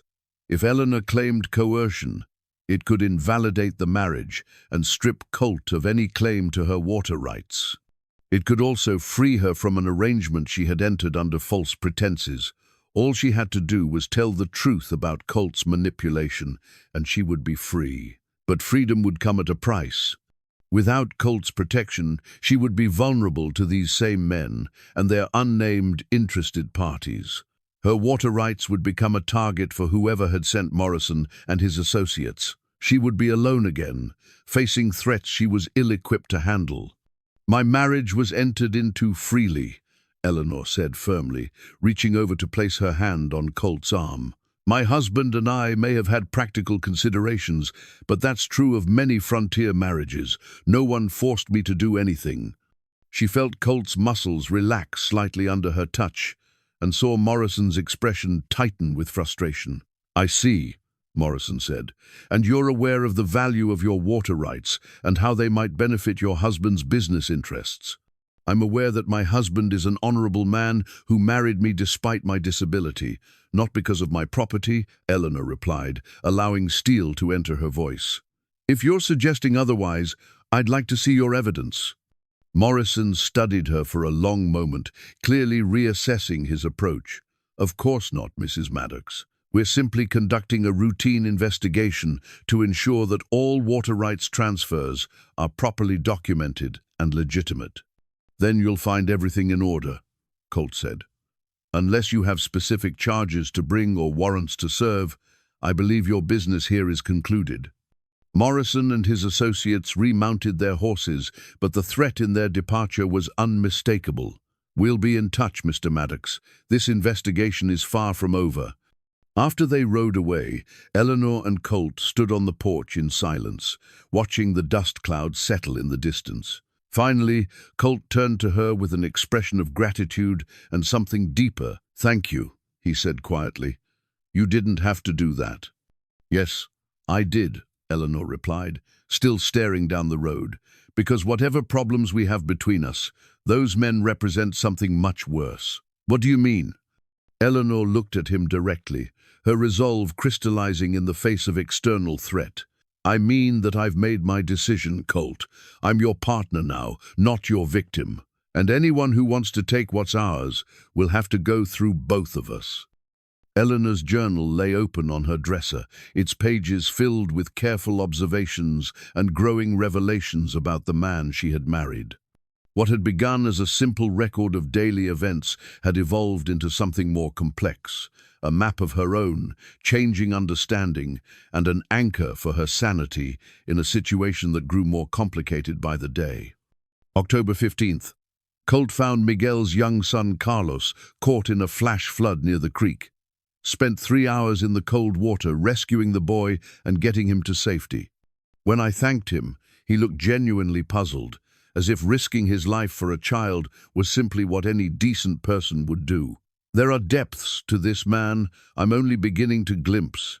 The incident with Carlos had happened 2 days after Morrison's threatening visit, and Eleanor had witnessed it from her window. The sight of Colt wading into the dangerous current without hesitation had shaken something loose in her carefully maintained emotional distance. A man who would manipulate a disabled woman for her water rights shouldn't also be the kind of man who would risk drowning to save a child he barely knew. October 18th. Colt worked until midnight, repairing the roof leak over my classroom so the children wouldn't have to sit in the cold. When I offered to help hold materials, he gently suggested I stay warm inside, but not in a way that made me feel useless. He's learning to navigate my independence the way I'm learning to navigate his secrets. Eleanor closed the journal and moved to her window, where the October landscape stretched away in shades of gold and brown. The trees along Willow Creek were beginning to turn, their leaves catching the afternoon light like scattered coins. It was beautiful in a way that made her chest ache with unexpected belonging. A soft knock at her door interrupted her thoughts. "Eleanor, could I speak with you for a moment?" She opened the door to find Colt standing in the hallway, his expression troubled. He had been quieter than usual since Morrison's visit, spending long hours riding the property boundaries and checking on the cattle with an intensity that spoke of deep worry. "Of course. Come in." Colt entered her room and stood awkwardly near the dresser, clearly uncomfortable with the intimacy of being in her private space. His eyes fell on the open journal, and Eleanor saw him carefully look away, respecting her privacy even in his distraction. "I need to tell you something," he said, "about my family, about why I'm really so determined to get our ranch back." Eleanor settled her hands in her lap and waited. Over the past weeks, she had learned that Colt revealed information the way some people shed layers of clothing reluctantly and only when absolutely necessary. "The ranch wasn't just lost to drought," Colt began, staring out her window at the land beyond. "My father made some poor decisions after my mother died. Started drinking heavily, gambling with money we didn't have. When the drought hit, we were already in debt to some dangerous people. What kind of dangerous people? The kind who don't accept excuses or payment plans. Colt's jaw tightened. When my father couldn't pay, they made examples of him. Beat him badly enough that he never fully recovered. He died 2 years later, still broken by what they'd done to him. Eleanor felt a chill of understanding. The people Morrison works for, are they connected to the ones who hurt your father? Possibly. The Eastern Investment Group has ties to some unsavory financial interests. They specialize in acquiring property from desperate people, often through methods that skirt the edge of legality. And you think they're trying to do the same thing here? Colt turned from the window to face her, his expression grim. I think they're trying to control the water rights for the entire valley. Your spring is the key piece. Without it, their development plans can't move forward. But with it, they can effectively control every ranch and farm in the area. Eleanor absorbed this information, feeling the weight of responsibility settle around her shoulders like a heavy cloak. So by marrying me, you weren't just trying to rebuild your family's ranch. You were trying to stop these people from gaining control. Both, Colt admitted. I won't lie and claim it was entirely altruistic. I want my land back, and I want justice for what they did to my father. But I also believe that stopping them from monopolizing the water rights is the right thing to do, even if it means manipulating an innocent woman to achieve your goals. Colt flinched as if she had struck him. No, that was wrong, and I've regretted it every day since our marriage. But Eleanor, I need you to understand something. If these people succeed, it won't just affect us.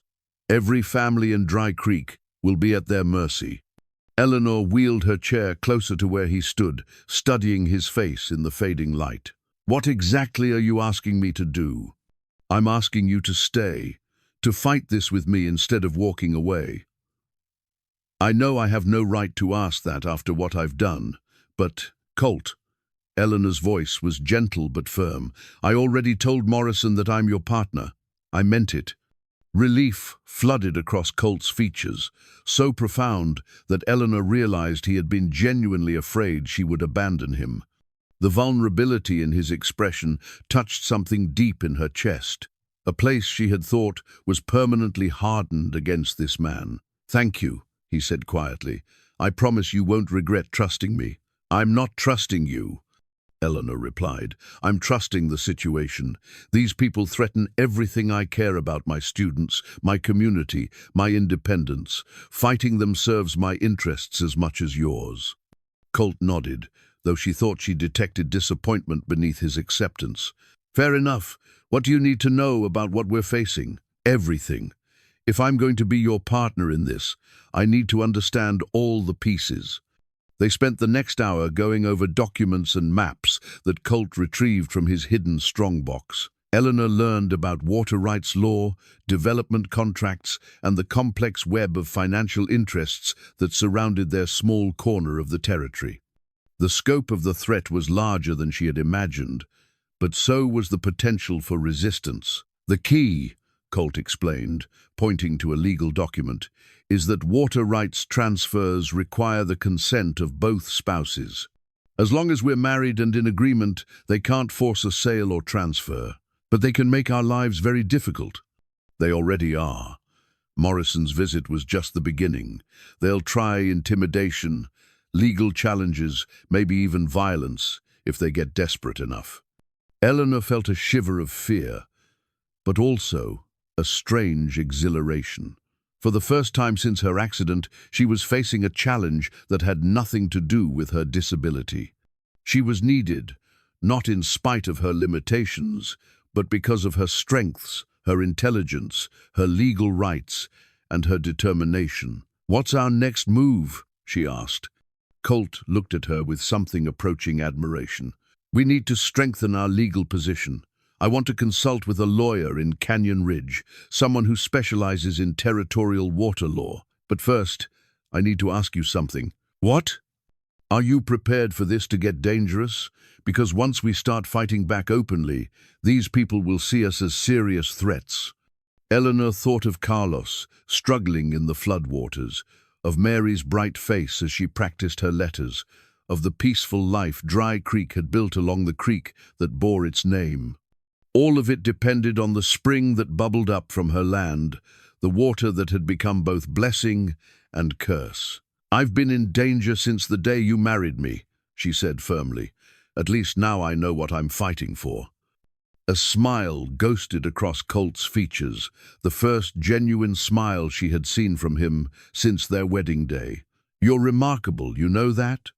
Eleanor felt heat rise in her cheeks at the unexpected compliment. "I'm practical. There's a difference." "No, there isn't. Not in this case." They were interrupted by Miguel's voice calling from the front of the house. "Mr. Colt, Mrs. Maddox, come quickly." Eleanor and Colt exchanged alarmed glances before hurrying to the front room. Miguel stood by the window, his face grave as he pointed toward the road leading to town. "Smoke," he said simply, "coming from the direction of Dry Creek." Eleanor felt her heart stop as she saw the dark column rising against the evening sky. It was too large to be a cooking fire or even a normal house fire. Something significant was burning. "The school," she whispered, though she knew her old cabin-turned-classroom wasn't large enough to produce that much smoke. "No," Colt said grimly, already reaching for his coat and gun belt. "That's coming from the business district. Miguel, saddle my horse." "Eleanor, I need you to stay here where it's safe." "Absolutely not," Eleanor said, wheeling toward the door. "If something's happening in town, I'm going with you." "Eleanor, it could be dangerous." "Those are my people down there, Colt, my students' families. I'm not hiding out here while they might need help." Colt started to argue, then seemed to recognize the futility of the effort. "All right, but you stay close to me, and if things get bad, you do exactly what I tell you." The ride into town took 20 minutes in the modified wagon, 20 minutes during which the smoke grew thicker and more ominous. As they crested the hill overlooking Dry Creek, Eleanor gasped at the sight below. The general store was engulfed in flames, its wooden structure collapsing in on itself, while bucket brigades fought desperately to keep the fire from spreading to neighboring buildings. People ran back and forth in the orange-lit chaos, their faces streaked with soot and fear. But what made Eleanor's blood run cold was the sight of men on horseback at the edge of the firelight. Men who looked very much like Morrison's associates, watching the destruction with calculating eyes rather than helping to fight the flames. "This wasn't an accident," she said, her voice barely audible over the roar of the fire. "No," Colt agreed, his hand moving to his gun. "It wasn't. They're sending us a message." As they approached the edge of town, one of the mounted figures noticed their wagon and spurred his horse toward them. Eleanor recognized him as Barnes, one of Morrison's companions from their earlier visit. "Terrible tragedy," Barnes called out as he rode up beside them. "Old buildings like that, so easy for them to catch fire, especially when folks aren't careful with their lamps and such." "Is that what happened?" Colt asked mildly, though Eleanor could feel the tension radiating from him like heat. "Oh, who can say?" Barnes replied with a cold smile. "Accidents happen all the time in small towns. Of course, sometimes they happen more often when folks don't cooperate with lawful investigations." The threat was unmistakable. Eleanor felt anger rise in her throat like bile, hot and bitter and demanding release. "Mr. Barnes," she said sweetly, "I certainly hope you and your associates will be cooperating fully with any investigation into this tragic accident. After all, as concerned citizens, I'm sure you'd want to help identify what caused such a terrible fire." Barnes's smile faltered slightly as he realized the double edge in her words. "Of course, Mrs. Maddox, we're always ready to assist local authorities." "I'm so glad to hear it, and I'm sure Sheriff Williams will appreciate your willingness to answer questions about your whereabouts this evening." With that, Eleanor urged Colt to drive the wagon toward the fire, leaving Barnes behind with his smile completely gone and something much less pleasant in his eyes. "That was either very brave or very foolish," Colt murmured as they drew closer to the chaos. "Probably both," Eleanor admitted, "but I'm tired of being afraid of these people. If they want a fight, they can have one." As they joined the bucket brigade and began helping where they could, Eleanor felt something crystallize inside her chest. The scared, desperate woman who had agreed to marry a stranger for financial security was gone, replaced by someone harder and more determined. These people had threatened her community, endangered innocent families, and tried to use fear as a weapon. They had picked the wrong woman to intimidate. Eleanor Grace Maddox was done being a victim. The threatening letter arrived 3 days after the fire, delivered by a nervous boy who claimed a stranger had paid him a nickel to bring it to the ranch. Eleanor read it twice before the full implications sank in, and when they did, she felt the ground shift beneath her understanding of everything that had happened. Mrs. Maddox, the letter began in precise handwriting. Your late father was more clever than anyone realized, including you. The water survey your husband has been studying shows only a fraction of what lies beneath your property. James Clearwater didn't just buy land with a reliable spring, he bought access to an underground river system that extends for miles in every direction. He kept this secret even from you, but others have discovered the truth. Eleanor's hands trembled as she continued reading. The railroad companies aren't the only ones interested in your water rights. The territorial government is preparing to claim eminent domain over any water sources deemed essential to regional development. Unless you act quickly, everything you and your husband have been fighting for will be taken by legal decree, not purchase or coercion. There is evidence of your father's true discovery hidden where only you would think to look. Find it before they do, or lose everything. A friend. Eleanor stared at the letter, her mind racing through implications that seemed to multiply with each passing moment. Her father had been a methodical man, careful with both money and secrets. If he had discovered something as significant as an underground river system, he would have documented it, but where? She wheeled her chair to the window, looking out at the landscape with new eyes. Somewhere beneath the rolling hills and scattered trees lay water sources that could transform the entire region. Her 20 acres of seemingly modest ranch land might actually be sitting on top of a fortune that could reshape the territory's future. Colt found her there an hour later, still holding the letter and staring out at the land with an expression he couldn't read. Eleanor? Miguel said, someone delivered a message for you. She handed him the letter without a word, watching his face as he read. She saw surprise, then calculation, then something that might have been awe. An underground river system, he said quietly. That would explain why your spring never runs dry, even in drought years. It would also explain why everyone seems so desperate to control my property, Eleanor replied. The question is, who sent this letter, and why are they helping us? Colt studied the handwriting again, someone who knows more than they're letting on. The phrase, where only you would think to look, that suggests personal knowledge of you or your family. Eleanor felt a chill of recognition. My father had hiding places, secret spots where he kept important documents, but I thought I'd found them all when he died. Maybe you missed one, or maybe he created a new one, specifically for this information. Eleanor closed her eyes, trying to remember her father's habits and quirks. James Clearwater had been a man of routines, but also a man who understood the value of caution. In a territory where land claims could be disputed and valuable discoveries could attract the wrong kind of attention, he would have been careful about documenting anything too significant. The workshop, she said suddenly. He had a small workshop behind our old cabin where he did his woodworking. When I moved to the ranch with you, I didn't think to search it thoroughly because it seemed too obvious. It's worth checking, Colt agreed. But Eleanor, if this letter is accurate, we're dealing with something much larger than water rights for a few ranches. This could affect the development of the entire territory, which means the people trying to control it have even more at stake than we realized. Colt nodded grimly. And they'll be more dangerous as a result.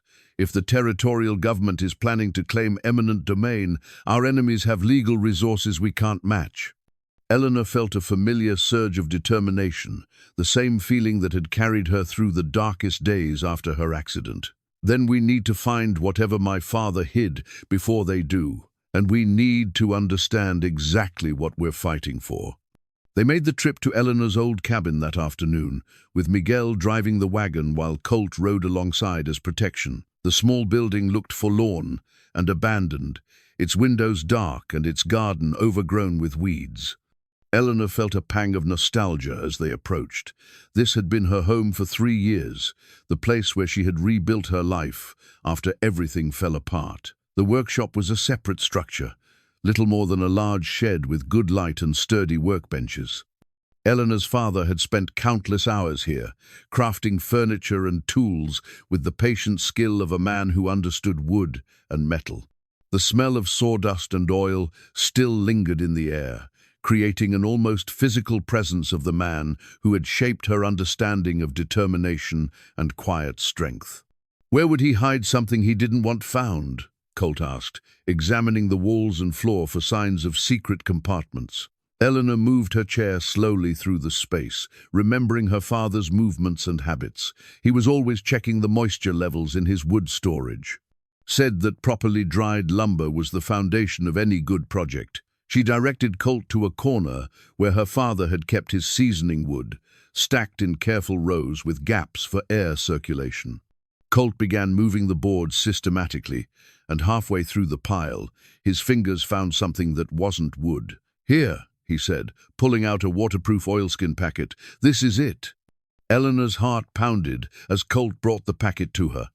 Inside, wrapped in multiple layers of protective material, were documents that made her breath catch in her throat. There were geological surveys, water table measurements, and detailed maps showing an underground river system that stretched from the mountains to the distant valley floor. But the most stunning discovery was a letter addressed to Eleanor in her father's careful handwriting. "My dear daughter," it began, "if you are reading this, then the secret I have carried for 10 years has finally become too dangerous to keep hidden. The land I bought for our family sits above one of the largest underground water sources in the territory. I discovered this by accident while drilling our well, but I have spent years quietly documenting the full extent of what lies beneath our feet." Eleanor continued reading with growing amazement. This water could support thousands of people, transform the desert into farmland, and make our territory one of the most valuable in the nation. But I have also learned that such discoveries can destroy the people who make them if the wrong interests become involved. I have told no one about this, not even you, because I wanted to protect you from the attention it would bring. But I have documented everything, and I leave the decision about what to do with this knowledge to your wisdom and judgment. The underground river connects to water sources on federal land, which means any development would require government approval and oversight. Use this information wisely, my daughter. It could secure your future, but it could also destroy your peace. With all my love and faith in your strength, your father, James Clearwater. Eleanor sat in stunned silence as the full magnitude of the situation became clear. Her property wasn't just valuable, it was potentially one of the most important pieces of land in the entire territory. The water beneath her feet could transform the region's future, support massive development projects, and generate wealth beyond anything she had ever imagined. "Eleanor," Colt said quietly, "this changes everything." "I know." Eleanor stared at the maps and surveys, trying to absorb their implications. "The question is, what do we do with it?" Before Colt could answer, Miguel's voice called urgently from outside the workshop. "Mr. Colt, riders coming fast!" Eleanor and Colt exchanged alarmed glances before Colt quickly gathered the documents and stuffed them back into the oilskin packet. Through the workshop's small window, Eleanor could see a cloud of dust approaching on the main road, multiple horses moving at speed toward their location. "How many?" Colt called back to Miguel. "6, maybe 8. They're not riding like friends." Colt's expression hardened as he secured the documents inside his coat. "They must have been watching us, probably followed us from the ranch." Eleanor felt a surge of anger mixed with fear. We can't let them get these documents, Colt. This information could control the future of everyone in this valley. We won't, Colt said grimly, checking his gun. But we need to get you out of here safely first. No, Eleanor said firmly. I'm not running away while you fight our battles alone. We're partners, remember. Colt looked as if he wanted to argue, but the sound of approaching hoofbeats cut off any debate. The riders were close now, and through the workshop's windows, Eleanor could see men dismounting and spreading out to surround the building. Mrs. Maddox, a familiar voice called from outside. Mr. Maddox, we need to have a conversation. It was Morrison, and his tone carried the confidence of a man who believed he held all the advantages. Eleanor felt her jaw tighten with determination as she realized that the real fight was just beginning. What do you want, Morrison? Colt called back, positioning himself near the door with his hand on his gun. I want what your wife's father hid in that workshop, and I want it now, before this situation gets any more complicated than it needs to be. Eleanor and Colt looked at each other with grim understanding. Their enemies had known about the hidden documents all along, had perhaps been waiting for Eleanor to lead them to the exact location. The letter, claiming to be from a friend, had been bait, drawing them into a trap. Seems like you already know what we found, Eleanor called out, surprised by the steadiness of her own voice. What makes you think we'd just hand it over? Morrison's laugh was cold and humorless. Because, Mrs. Maddox, the alternative is much less pleasant, and because we have something you might want to see. Eleanor heard sounds of commotion outside, men moving, horses snorting, and then a voice that made her blood turn to ice. Miss Eleanor? It was Mary Henley's voice, small and frightened. Miss Eleanor, are you there? Eleanor's heart stopped. They had taken one of her students, an 8-year-old child, and were using her as leverage. The cruelty of it took her breath away, but it also crystallized her resolve in a way that nothing else could have. Let the child go, Morrison, Colt called out, his voice deadly quiet. Whatever you want from us, she has nothing to do with it. Oh, but she does, Morrison replied. She represents what happens to people who don't cooperate with lawful authorities. We wouldn't want any accidents to befall the children of Dry Creek, would we? Eleanor closed her eyes and felt something fundamental shift inside her. These people had threatened her community, burned buildings, and now they were using a child as a weapon. They had crossed a line that made any compromise impossible. Colt, she said quietly, whatever happens next, we don't give them those documents. Whatever my father discovered, it's too important to let these people control it. Colt nodded, his expression grim but determined. Agreed. But Eleanor, if things go bad, we go down fighting, Eleanor interrupted. Some things are worth more than survival. Outside, Morrison's voice grew impatient. You have 60 seconds to bring me those documents, or the little girl starts learning about the consequences of adult stubbornness. Eleanor looked at the oilskin packet in Colt's hands, then at his face, and saw her own determination reflected in his blue eyes. They had been brought together by deception and manipulation, but they were united now by something stronger, a shared understanding of what was worth fighting for and what was worth dying to protect. The underground river that flowed beneath their feet had carved its path through solid rock over thousands of years, patient and persistent and unstoppable. Eleanor thought of that hidden strength as she prepared to face whatever came next, drawing on reserves of courage she hadn't known she possessed. Outside, Morrison began counting down from 60, but Eleanor was no longer listening to his threats. She was listening instead to the sound of water moving through darkness, carrying life and possibility to places that had never known either. And she knew that whatever happened in the next few minutes would determine not just her own fate, but the future of everyone who depended on the hidden river flowing silently beneath their feet. Colt's father's revolver lay heavy in Eleanor's lap, its weight both foreign and oddly comforting as she checked the cylinder one more time. Colt had pressed it into her hands with quiet intensity, his blue eyes meeting hers with an understanding that transcended words. The weapon represented choices that neither of them had wanted to make, but circumstances had a way of stripping away everything except the essential. "I've never fired a gun before," Eleanor had whispered as Morrison's countdown continued outside the workshop. "Point it at whatever you want to stop moving," Colt had replied grimly. "Pull the trigger if you have to. The gun will do the rest." Now, as they waited in the tense silence that followed Morrison's ultimatum, Eleanor found herself thinking not about the weapon in her hands, but about the choice that had brought them to this moment. She could have given Morrison the documents. She could have traded her father's secret for Mary's safety and her own survival. It would have been the reasonable thing to do, the practical choice that preserved life over principle. But some things, Eleanor had realized, were worth more than safety. The underground river that flowed beneath their feet represented hope for hundreds of families, the possibility of prosperity that could transform the entire region. In the wrong hands, that same resource could become a tool of oppression, a means of controlling every person who depended on its life-giving water.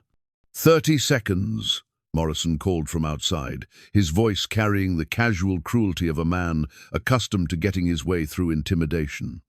Eleanor looked at Colt, who stood beside the workshop's single window with his rifle ready, and saw her own determination reflected in his weathered features. Somewhere in the past weeks, their marriage of convenience had transformed into something else. Not love, perhaps, but a partnership forged in mutual respect and shared purpose. They had both been shaped by loss and hardened by necessity, but they had found in each other a strength that neither possessed alone. "Miguel," Colt called softly to his ranch hand, who crouched near the workshop's back door with his own Winchester ready. "How many can you see?" "8 men, Mr. Colt, all armed. They have the little girl on a horse near the road, well back from the shooting." Eleanor felt a surge of relief that Mary was positioned away from immediate danger, followed by cold anger at the men who would use a child as leverage. These weren't desperate cowboys or even common criminals. They were organized professionals with resources and connections that reached far beyond the territorial boundaries. "There's something else," Miguel continued quietly. "I see smoke rising from the direction of town again. More than one building this time." Eleanor's blood turned to ice. "They're burning Dry Creek while we're trapped here." Colt's jaw tightened as the implications sank in. Morrison and his men weren't just trying to acquire the documents, they were systematically destroying anything that might interfere with their plans. The fire that had consumed the general store had been just the beginning. "Time's up," Morrison announced. "Since you seem to need encouragement to be reasonable, perhaps you'll listen to this." The sound that followed made Eleanor's heart clench. Mary's cry of pain and fear as someone deliberately frightened her horse, causing the animal to rear and nearly throw the child from the saddle. It was a calculated demonstration of how easily they could hurt an innocent victim. "The next time won't be just a scare," Morrison called out. "Bring me those documents now, or start counting the cost of your stubbornness." Eleanor felt rage build in her chest like a physical force, hot and clean and utterly focused. These people had threatened her students, destroyed her community, and now they were terrorizing a child to force her submission. Every practical consideration fell away in the face of that fundamental violation of everything she held sacred. "Colt," she said quietly, "I have an idea." He looked at her with raised eyebrows, still keeping watch through the window. "My father documented everything," Eleanor continued, pulling one of the geological surveys from the oilskin packet. "According to these maps, the underground river runs directly beneath the town. If we could find a way to access it, to prove its existence publicly, we could force territorial intervention before Morrison's people can complete their takeover. How do we access an underground river from here?" Eleanor studied the survey maps with growing excitement. "The original well my father drilled. It was deeper than necessary for a normal water source. He must have been testing the extent of the underground system. If we could expand that access point, create a visible demonstration of what lies beneath, the territorial authorities would have to investigate. Colt finished, understanding dawning in his expression.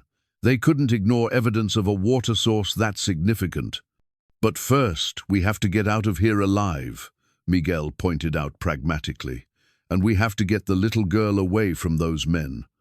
Eleanor looked down at the revolver in her lap, then back at the maps that represented her father's lifetime of careful observation and documentation. James Clearwater had spent years protecting this secret, waiting for the right moment to reveal it. Perhaps that moment had finally arrived. "What if we don't try to hide?" Eleanor said slowly. "What if we make Morrison's worst nightmare come true?" Both men looked at her with expressions of confusion and growing concern. "What do you mean?" Colt asked. Eleanor spread the largest survey map on the workbench, pointing to specific markings her father had made. "Morrison wants these documents because they prove what he's trying to hide, that the water rights he's attempting to acquire represent one of the most valuable natural resources in the territory. But what if everyone already knew that? You want to make the information public."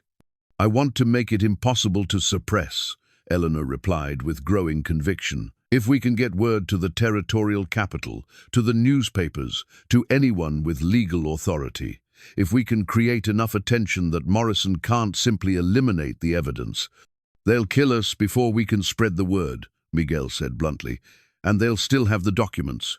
"Not if we don't have the documents anymore," Eleanor said with a smile that felt sharp and dangerous.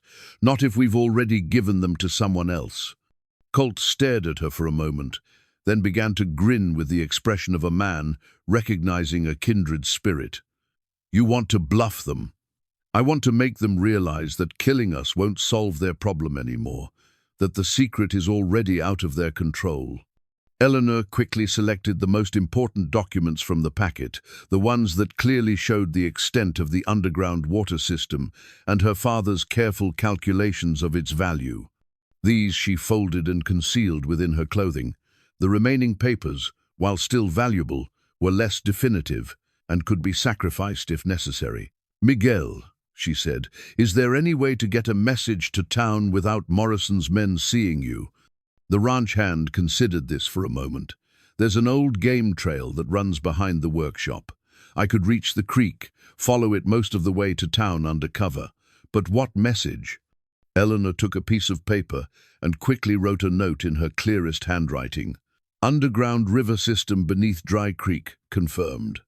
James Clearwater's geological surveys prove territorial-scale water resources.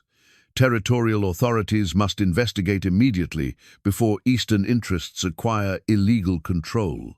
Lives in danger. Send help. Eleanor Grace Maddox. Get this to Sheriff Williams, to the preacher, to anyone in authority," Eleanor instructed. "Tell them to send copies to the territorial capital by the fastest means possible." Miguel took the note and tucked it securely inside his shirt. "What about the little girl?" "Leave her to us," Colt said grimly. "We'll find a way to get Mary to safety." As Miguel slipped out the workshop's back door and disappeared into the undergrowth, Eleanor felt a strange sense of calm settle over her. For the first time since her accident, she was facing a challenge that had nothing to do with her physical limitations and everything to do with her strength of character. She was no longer a victim of circumstances, but an active participant in shaping her own destiny. "Are you ready for this?" Colt asked, checking his rifle one final time. Eleanor looked down at the revolver in her hands, thinking of all the times in her life when she had chosen safety over courage, practicality over principle. Her accident had taught her about survival, but this moment was teaching her something else entirely, that some things were worth risking everything to protect. "I'm ready," she said, and meant it. Outside, Morrison's voice carried a note of growing impatience. "I'm losing patience with this game. You have 60 seconds to emerge with those documents, or the child pays the price for your stubbornness." Eleanor and Colt exchanged a look of shared understanding. They had bought Miguel as much time as they could, but now came the moment when words would give way to action. Everything they had worked for, everything they believed in, would be decided in the next few minutes. "For what it's worth," Colt said quietly, "I'm proud to stand with you in this. Eleanor felt her heart clench with an emotion she wasn't quite ready to name. "And I'm proud to call myself your partner." As they prepared to step out of the workshop and face whatever waited for them, Eleanor thought of the underground river flowing silently beneath their feet, patient, persistent, and ultimately unstoppable. Like that hidden current, she and Colt had found their way through darkness to emerge into something approaching light. Whether they survived the next few minutes or not, they had chosen to stand for something larger than themselves. In a world that too often rewarded compromise and self-interest, they had decided that some principles were worth dying for. The revolver felt steady in Eleanor's hands as she prepared to discover whether they were also worth living for. The original land grant lay unfolded in Eleanor's hands as she emerged from the workshop, the legal document that had first brought her family to this corner of the territory, serving now as both shield and weapon. Colt walked beside her with measured steps, his rifle held ready but not immediately threatening, while Eleanor's wheelchair moved with dignity across the uneven ground toward the men who had surrounded them. Morrison stood near the road with 5 of his associates, their horses arranged in a loose semicircle that spoke of military precision rather than casual intimidation. Mary Henley sat on a horse beside Morrison, her small face pale with fear, but her back straight with the courage Eleanor had worked to instill in all her students. The sight of the child in danger sent fresh resolve coursing through Eleanor's veins. "Mr. Morrison," Eleanor called out as they approached, her voice carrying the authority she had once wielded in her classroom. "I believe you wanted to discuss some legal documents." Morrison's expression shifted from smug confidence to wary attention as he noticed that Eleanor carried papers openly rather than trying to conceal them. This wasn't the cowering surrender he had expected. "Mrs. Maddox, Mr. Maddox, I trust you've reconsidered your position on cooperation." "Oh, we've definitely reconsidered," Eleanor replied, stopping her wheelchair just outside easy gun range while remaining close enough for conversation. "In fact, we've had several interesting realizations about our situation, such as..." Eleanor held up the land grant, its official seals clearly visible even at a distance, such as the fact that you and your associates seem to have misunderstood the legal status of water rights in territorial law. This document, signed by Territorial Authority 22 years ago, grants my family access to all water sources on or beneath this property in perpetuity. Morrison's eyes narrowed as he studied the paper. That grant predates current water rights legislation, which means it takes precedence under territorial statute. Eleanor continued smoothly, grateful for the legal research she had conducted in the weeks since discovering Colt's deception. Any attempt to claim eminent domain would require congressional approval, not just territorial authority. "You're bluffing," Morrison said, but Eleanor heard uncertainty creeping into his voice. "Am I?" Eleanor smiled with cold satisfaction. "Tell me, Mr. Morrison, exactly what authority empowered you to conduct this investigation." "Because I've been reviewing territorial law, and I can't find any statute that allows land office officials to threaten private citizens or take children hostage." One of Morrison's associates, Barnes, Eleanor thought, shifted uneasily in his saddle. "Morrison, maybe we should..." "Shut up!" Morrison snapped, his carefully maintained facade beginning to crack. "Mrs. Maddox, you're in no position to make demands or question our authority." "Actually, I think I am," Eleanor replied, her voice growing stronger with each word. "You see, while you've been focused on intimidating us into compliance, we've been taking steps to ensure that your activities receive proper scrutiny." Morrison's face went pale beneath his tan. "What do you mean?" Eleanor gestured toward the smoke still rising from the direction of town. "I mean that your rather dramatic attempts to control the situation have attracted exactly the kind of attention you were trying to avoid. Burning buildings in a territorial town tends to bring federal marshals, and federal marshals tend to ask uncomfortable questions about who benefits from such destruction. It was a calculated bluff based on hope rather than certainty, But Eleanor saw her words hit their target as Morrison's composure slipped another notch. "You're lying," he said, but his voice lacked conviction. "The territorial capital received word about an underground river system beneath Dry Creek approximately 1 hour ago," Colt added, his tone matter-of-fact. "Along with documentation of threats against private citizens and destruction of property.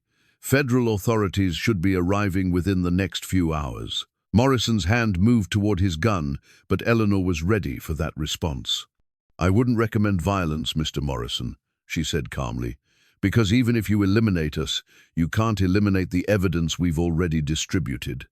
Copies of my father's geological surveys are currently on their way to 3 different territorial offices, along with sworn statements about your activities here." "That's impossible," Morrison snarled. "We've had you under surveillance since you entered the workshop." Eleanor smiled with genuine pleasure. "Have you? Then I'm sure you noticed Miguel leaving by the back trail. Or perhaps you were too focused on intimidating a child to maintain proper watch on all escape routes." The doubt that flickered across Morrison's features told Eleanor that her gamble had paid off. They had indeed missed Miguel's departure, which meant her message might actually reach the authorities. "Even if that's true," Morrison said, rallying his confidence, "you still have information we need, and we still have leverage you care about." His hand moved toward Mary's horse, causing the child to flinch with fear. Eleanor felt rage surge through her, but she forced herself to remain calm and focused. "Actually," she said quietly, "I don't think you do." "What?" Eleanor looked directly at Mary, speaking with the gentle authority the child knew and trusted.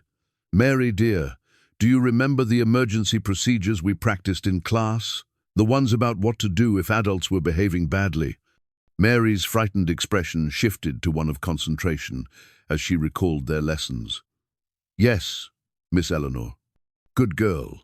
When I count to 3, I want you to slide down from that horse and run toward the creek as fast as you can. Can you do that for me?" "Don't even think about it," Morrison warned, but Eleanor could hear desperation creeping into his voice. His plan was unraveling, and he knew it. "1," Eleanor said calmly, reaching beneath her shawl for the revolver Colt had given her. "Stop this right now." Or 2. Morrison's gun cleared its holster, but Eleanor was already moving. Years of navigating her wheelchair had strengthened her arms and shoulders, and she used that strength now to propel herself forward while drawing the revolver in a smooth motion that surprised even her.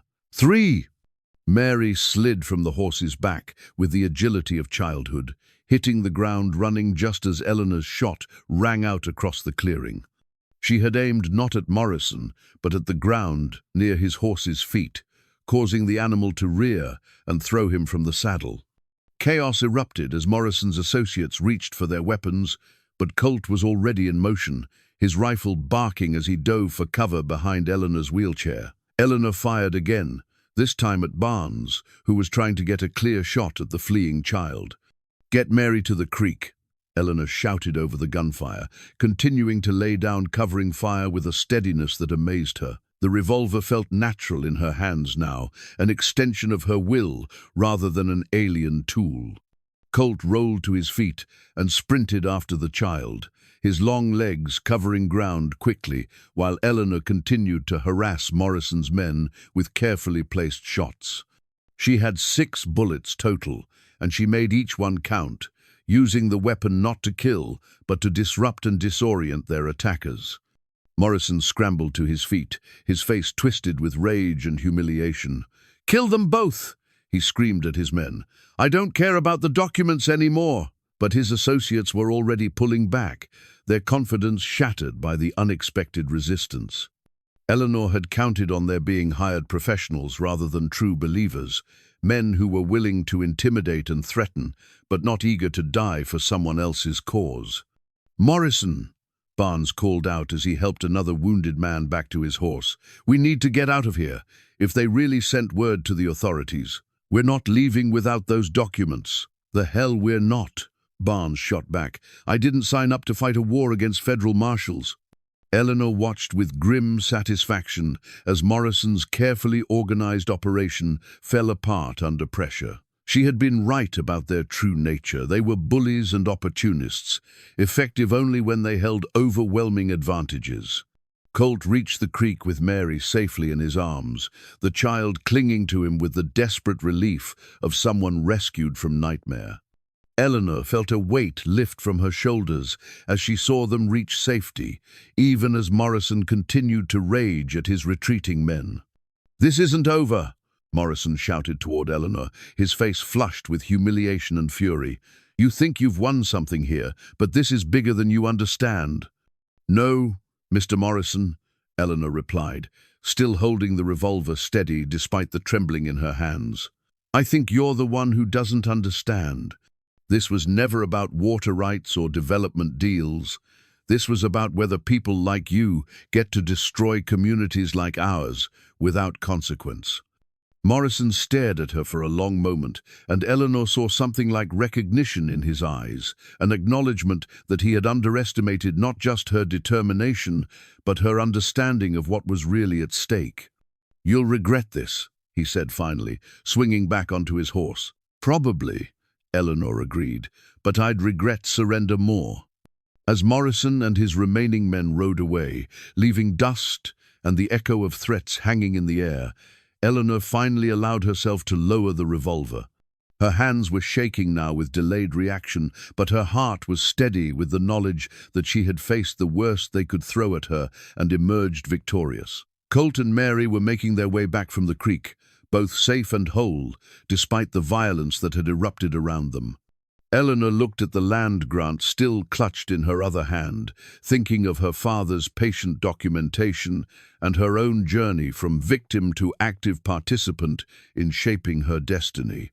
The underground river still flowed beneath her feet, carrying life and possibility through the darkness toward an uncertain but hopeful future. Just like Eleanor herself, Eleanor's teaching certificate lay spread across the kitchen table like a bridge between her past and future, its formal script proclaiming her qualification to educate the children of the territory in mathematics, reading, and moral instruction. The document had survived her accident, her forced marriage, and now the gunfight that had finally driven Morrison's men from her property. As she smoothed its edges with trembling fingers, Eleanor realized it represented something more than professional credentials. It was proof of her worth beyond her disability, her marriage, or her water rights. 3 hours had passed since Morrison's retreat, 3 hours during which the world had quietly rearranged itself around the choices they had made. Mary Henley sat at the same table, carefully writing a letter to her mother in her best penmanship, her young face serious with the weight of the story she was telling. The child had insisted on staying to help Eleanor record the events while they were still fresh in memory, displaying the same stubborn courage that had carried her through the morning's terror. "Miss Eleanor," Mary said, pausing in her writing to look up with solemn eyes, "when I was on that horse with the bad man, I remembered what you taught us about being brave, even when we're scared." Eleanor felt her throat tighten with emotion. "What did you remember, dear?" "You said that being brave doesn't mean you're not afraid. It means you do the right thing, even when you are afraid." Mary's pencil moved carefully across the paper as she continued. "I was very afraid, but I knew you would come for me because that's what teachers do." The simple faith in the child's voice made Eleanor's eyes burn with unshed tears. She had spent so much time since her accident focusing on what she couldn't do, what she had lost, that she had nearly forgotten the profound impact she still had on these young lives. "You were very brave yourself, Mary," Eleanor said gently. "When I told you to run, you trusted me and acted quickly. That took real courage." Colt entered the kitchen from outside, where he had been checking the perimeter and watching for any sign of Morrison's return. His face was grim but relieved as he hung his gun belt on its peg and moved to the coffee pot. "Any word from Miguel?" Eleanor asked. "He's back," Colt replied, pouring coffee with hands that showed slight tremors from lingering adrenaline. "Sheriff Williams received your message and has already sent word to the territorial capital. Federal marshals are expected by tomorrow morning." Eleanor felt a surge of vindication mixed with apprehension. "And the fires in town?" Contained, mostly. Morrison's men torched the livery stable and tried to burn the church, but the townspeople organized quickly. Mrs. Henley is coordinating relief efforts for the families who lost property. Mary looked up from her letter with concern. Is my mama all right? Your mama is fine, Colt assured her with gentle warmth. She's helping take care of other people, just like you're helping us by writing down what happened. The child returned to her work with renewed focus, and Eleanor found herself studying Colt's profile as he stood by the window. The events of the day had stripped away the last of his careful facades, revealing a man who was both harder and more vulnerable than she had understood. When Morrison had threatened Mary, she had seen something fierce and protective flash in Colt's blue eyes, not the calculated determination of someone protecting an asset, but the genuine anger of someone defending innocence. Colt, Eleanor said quietly, we need to talk about what happens next. He turned from the window, his expression serious. The marshals will want statements from both of us. Miguel, too, since he witnessed Morrison's threats. Once they have the geological surveys and documentation of the underground river system, the territorial government will have to launch a formal investigation. I mean, what happens to us? Eleanor clarified. To our marriage, our arrangement, everything has changed. Mary looked up from her letter with the sharp attention of a child, sensing adult complexity beyond her understanding. Eleanor smiled reassuringly at her before continuing. Mary, dear, would you mind taking your letter to the front room to finish? I think there's better light by the window there. The child gathered her papers obediently, but paused at the kitchen doorway. Miss Eleanor, are you and Mr. Colt going to keep being married? The directness of the question caught Eleanor off guard. Why do you ask, sweetheart? Because you look at each other different now than you did before. Like my mama and papa look at each other when they think nobody's watching. Eleanor felt heat rise in her cheeks as Mary disappeared into the front room, leaving her alone with Colt and the uncomfortable accuracy of a child's observation. She had been trying not to examine her own feelings too closely, focusing instead on the external threats and immediate dangers. But the truth was that something fundamental had shifted between them during the crisis. She's not wrong, Colt said quietly, settling into the chair across from Eleanor. Things have changed between us. Eleanor studied his face, seeing new lines of exhaustion around his eyes, but also something softer, more open than before. When you ran after Mary, when you put yourself between her and those guns, that wasn't part of our business arrangement. No, Colt agreed, it wasn't. And when I chose to fight rather than surrender the documents, that wasn't about protecting my water rights. What was it about? Eleanor considered the question seriously.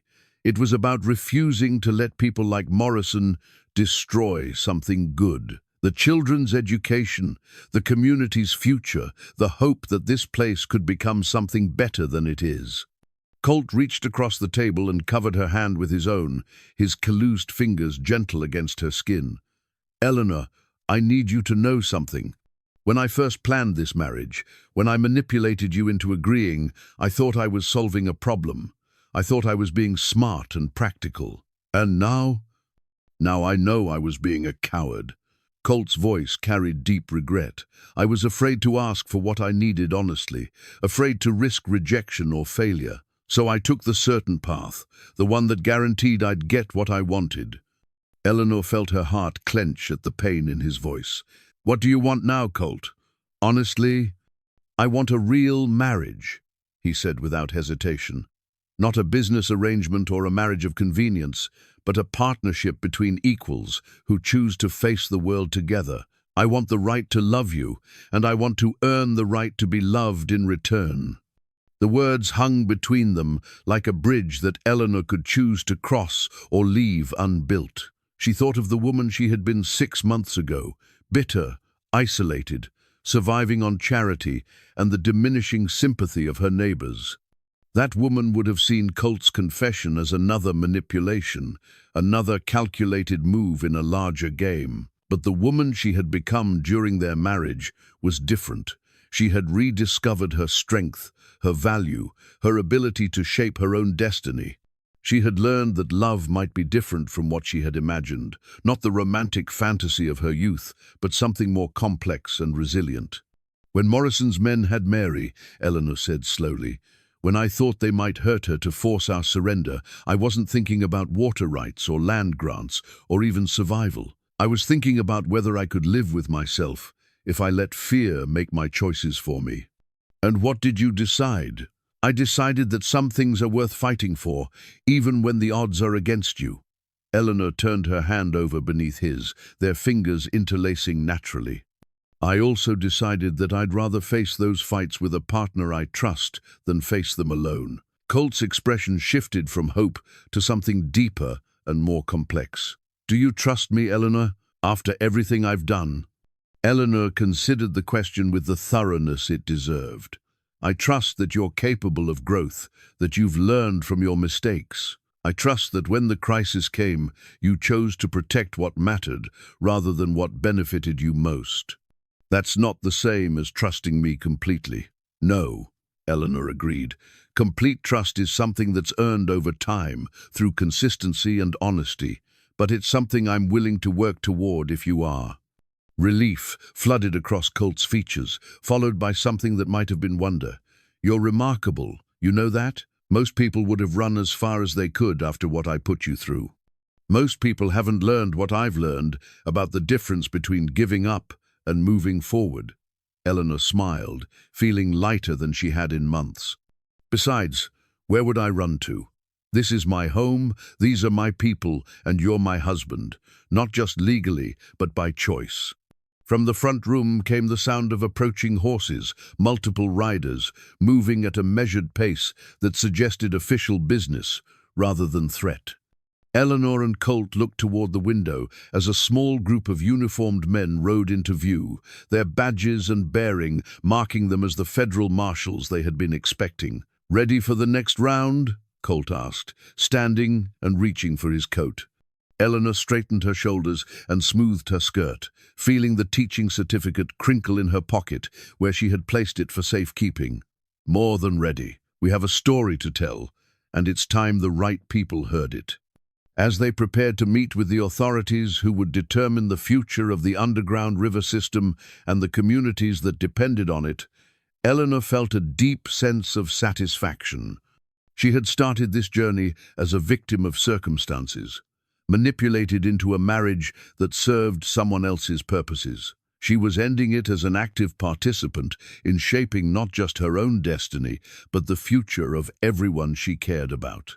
The teaching certificate in her pocket represented more than professional qualification. It was proof that Eleanor Grace Maddox had something valuable to offer the world, something that went far beyond her water rights or her marriage status. She was a teacher, a protector of children, a defender of community values, and now, finally, a woman who had chosen her own path forward. Mary appeared in the kitchen doorway with her completed letter, her young face bright with the satisfaction of a job well done. "Miss Eleanor, I finished writing everything down, just like you taught us to do with our lessons." Eleanor looked at the child's careful handwriting, documenting the day's events with the precision and attention to detail that would serve her well throughout her life. Whatever happened next, Mary and her classmates would remember this day as the moment when their teacher chose to fight for something larger than herself. "Excellent work, Mary," Eleanor said, accepting the letter with formal gravity. "This will be very important for helping the marshals understand what really happened here." As the federal officers dismounted outside and prepared to take statements that would reshape the territory's future, Eleanor felt Colt's hand settle on her shoulder with gentle pride. They had come through fire together and emerged, not unscathed, but strengthened, ready to face whatever challenges lay ahead as true partners in every sense of the word. The underground river still flowed beneath their feet, carrying life and possibility toward an uncertain but hopeful future. Just like the marriage that had begun in deception and grown into something real and lasting through the crucible of shared adversity. The new school bell gleamed in the morning sunlight, its bronze surface unmarked by time or weather as it hung from the sturdy post Colt had erected in the yard of their ranch house. Eleanor rang it twice, the clear notes carrying across the valley to where her expanded class of 15 students was making its way along the improved road that now connected the ranch to Dry Creek proper. 6 months had passed since the confrontation with Morrison and his associates. 6 months that had transformed not just Eleanor's life, but the entire character of the region. The federal investigation that followed had exposed a network of land speculation and water rights manipulation that reached from territorial offices to eastern financial centers. Morrison himself now faced federal charges, while the underground river system had been declared a protected territorial resource, ensuring that its benefits would serve the broader community rather than private interests. Eleanor watched her students approach with the satisfaction of someone who had found her true calling expanded rather than diminished by circumstances. The ranch school had grown from necessity into choice, as families throughout the valley recognized the quality of education their children received here. What had begun as Eleanor teaching from her wheelchair in a makeshift classroom had evolved into a proper school building that Colt had constructed over the winter months, complete with desks, blackboards, and even a small library. "Good morning, Miss Eleanor," called Rebecca Thompson, now 12, and serving as Eleanor's informal assistant with the younger children. "Tommy brought his arithmetic problems to show you, and Mary has finished reading the entire McGuffey reader." Eleanor smiled at the familiar ritual of morning greetings, each child stopping by her chair to share their accomplishments and receive encouragement for the day's lessons. These interactions had become the foundation of her days, providing purpose and joy in ways she had never expected when she first agreed to Colt's marriage proposal. "Excellent work, all of you," Eleanor replied, ringing the bell once more to officially begin the school day. "Please take your seats while I mark attendance." As the children settled into their desks, Eleanor heard the sound of approaching hoofbeats and looked up to see Sheriff Williams riding toward the school building. He had become a regular visitor since the federal investigation, partly for official reasons, and partly because his own grandson had joined Eleanor's class. The sight of him no longer caused the flutter of anxiety it once had these days. His visits usually brought good news about the legal proceedings or updates on community developments. "Mrs. Maddox," Sheriff Williams called out as he dismounted. "Sorry to interrupt your lessons, but I've got some news I thought you'd want to hear right away." Eleanor excused herself from the classroom, rolling her chair out to the porch where they could speak privately. "What is it, Sheriff?" "Got word from the territorial capital this morning. The Water Rights Commission has made their final ruling about the underground river system. Your property has been designated the primary access point for the new territorial water management system." Eleanor felt her heart skip. What does that mean, exactly? It means the government is offering to purchase a perpetual easement for water access, not the land itself, mind you, but the right to manage water distribution from your spring. The compensation they're offering is, well, it's substantial. He handed her an official document that made Eleanor's eyes widen as she read the figures. The government was offering enough money to ensure security, not just for her and Colt, but for the entire community's future development. "There's more," Sheriff Williams continued. "They want to establish a territorial school here, with you as the head teacher. Full government salary, benefits, and funding for expanded facilities. They're calling it the Clearwater Educational Institute, after your father." Eleanor stared at the documents, hardly able to process the magnitude of what was being offered.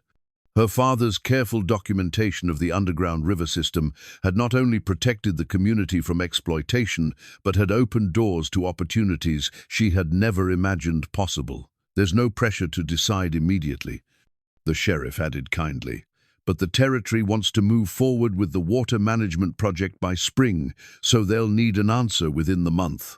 After Sheriff Williams left, Eleanor sat on the porch for several minutes, absorbing the implications of what she had learned. The scared, desperate woman who had married Colt Maddox 6 months ago could never have imagined finding herself in a position of such influence and opportunity. The journey from victim to partner to community leader had been neither smooth nor predictable, but it had led her to a place of genuine fulfillment. "Eleanor?" Colt's voice interrupted her thoughts as he approached from the barn, where he had been working with a horse that had thrown a shoe.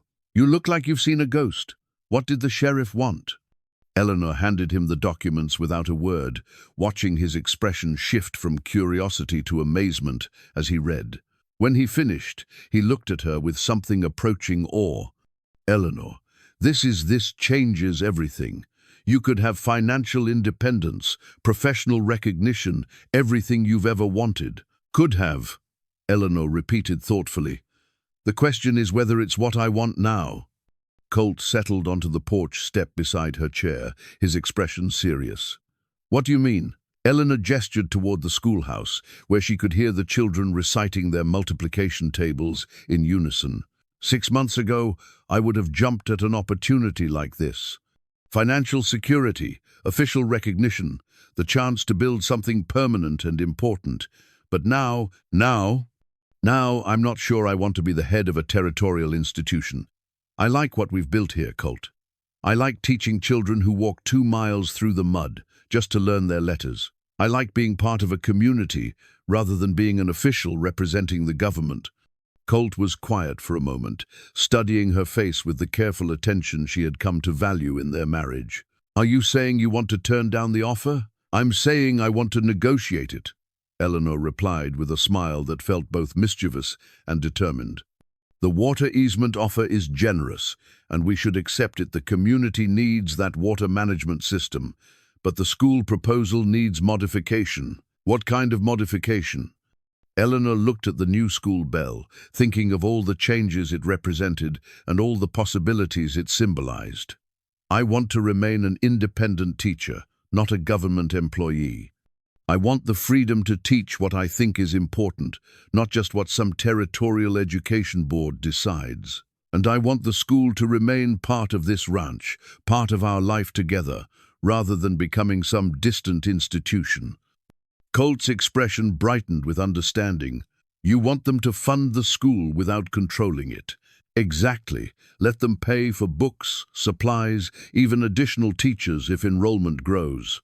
But let the Clearwater Educational Institute remain what it is, a place where children learn not just reading and arithmetic, but how to think for themselves and stand up for what matters." From inside the schoolhouse came the sound of young voices raised in a geography lesson, discussing the rivers and mountains that shaped their territory. Eleanor listened to the eager questions and thoughtful answers, feeling a deep sense of rightness about the life she had chosen. "What about us?" Colt asked quietly. "What about our marriage, our future together?" Eleanor reached over and took his hand, marveling at how natural the gesture had become. "What about it? We've built something good here, Colt. Something real.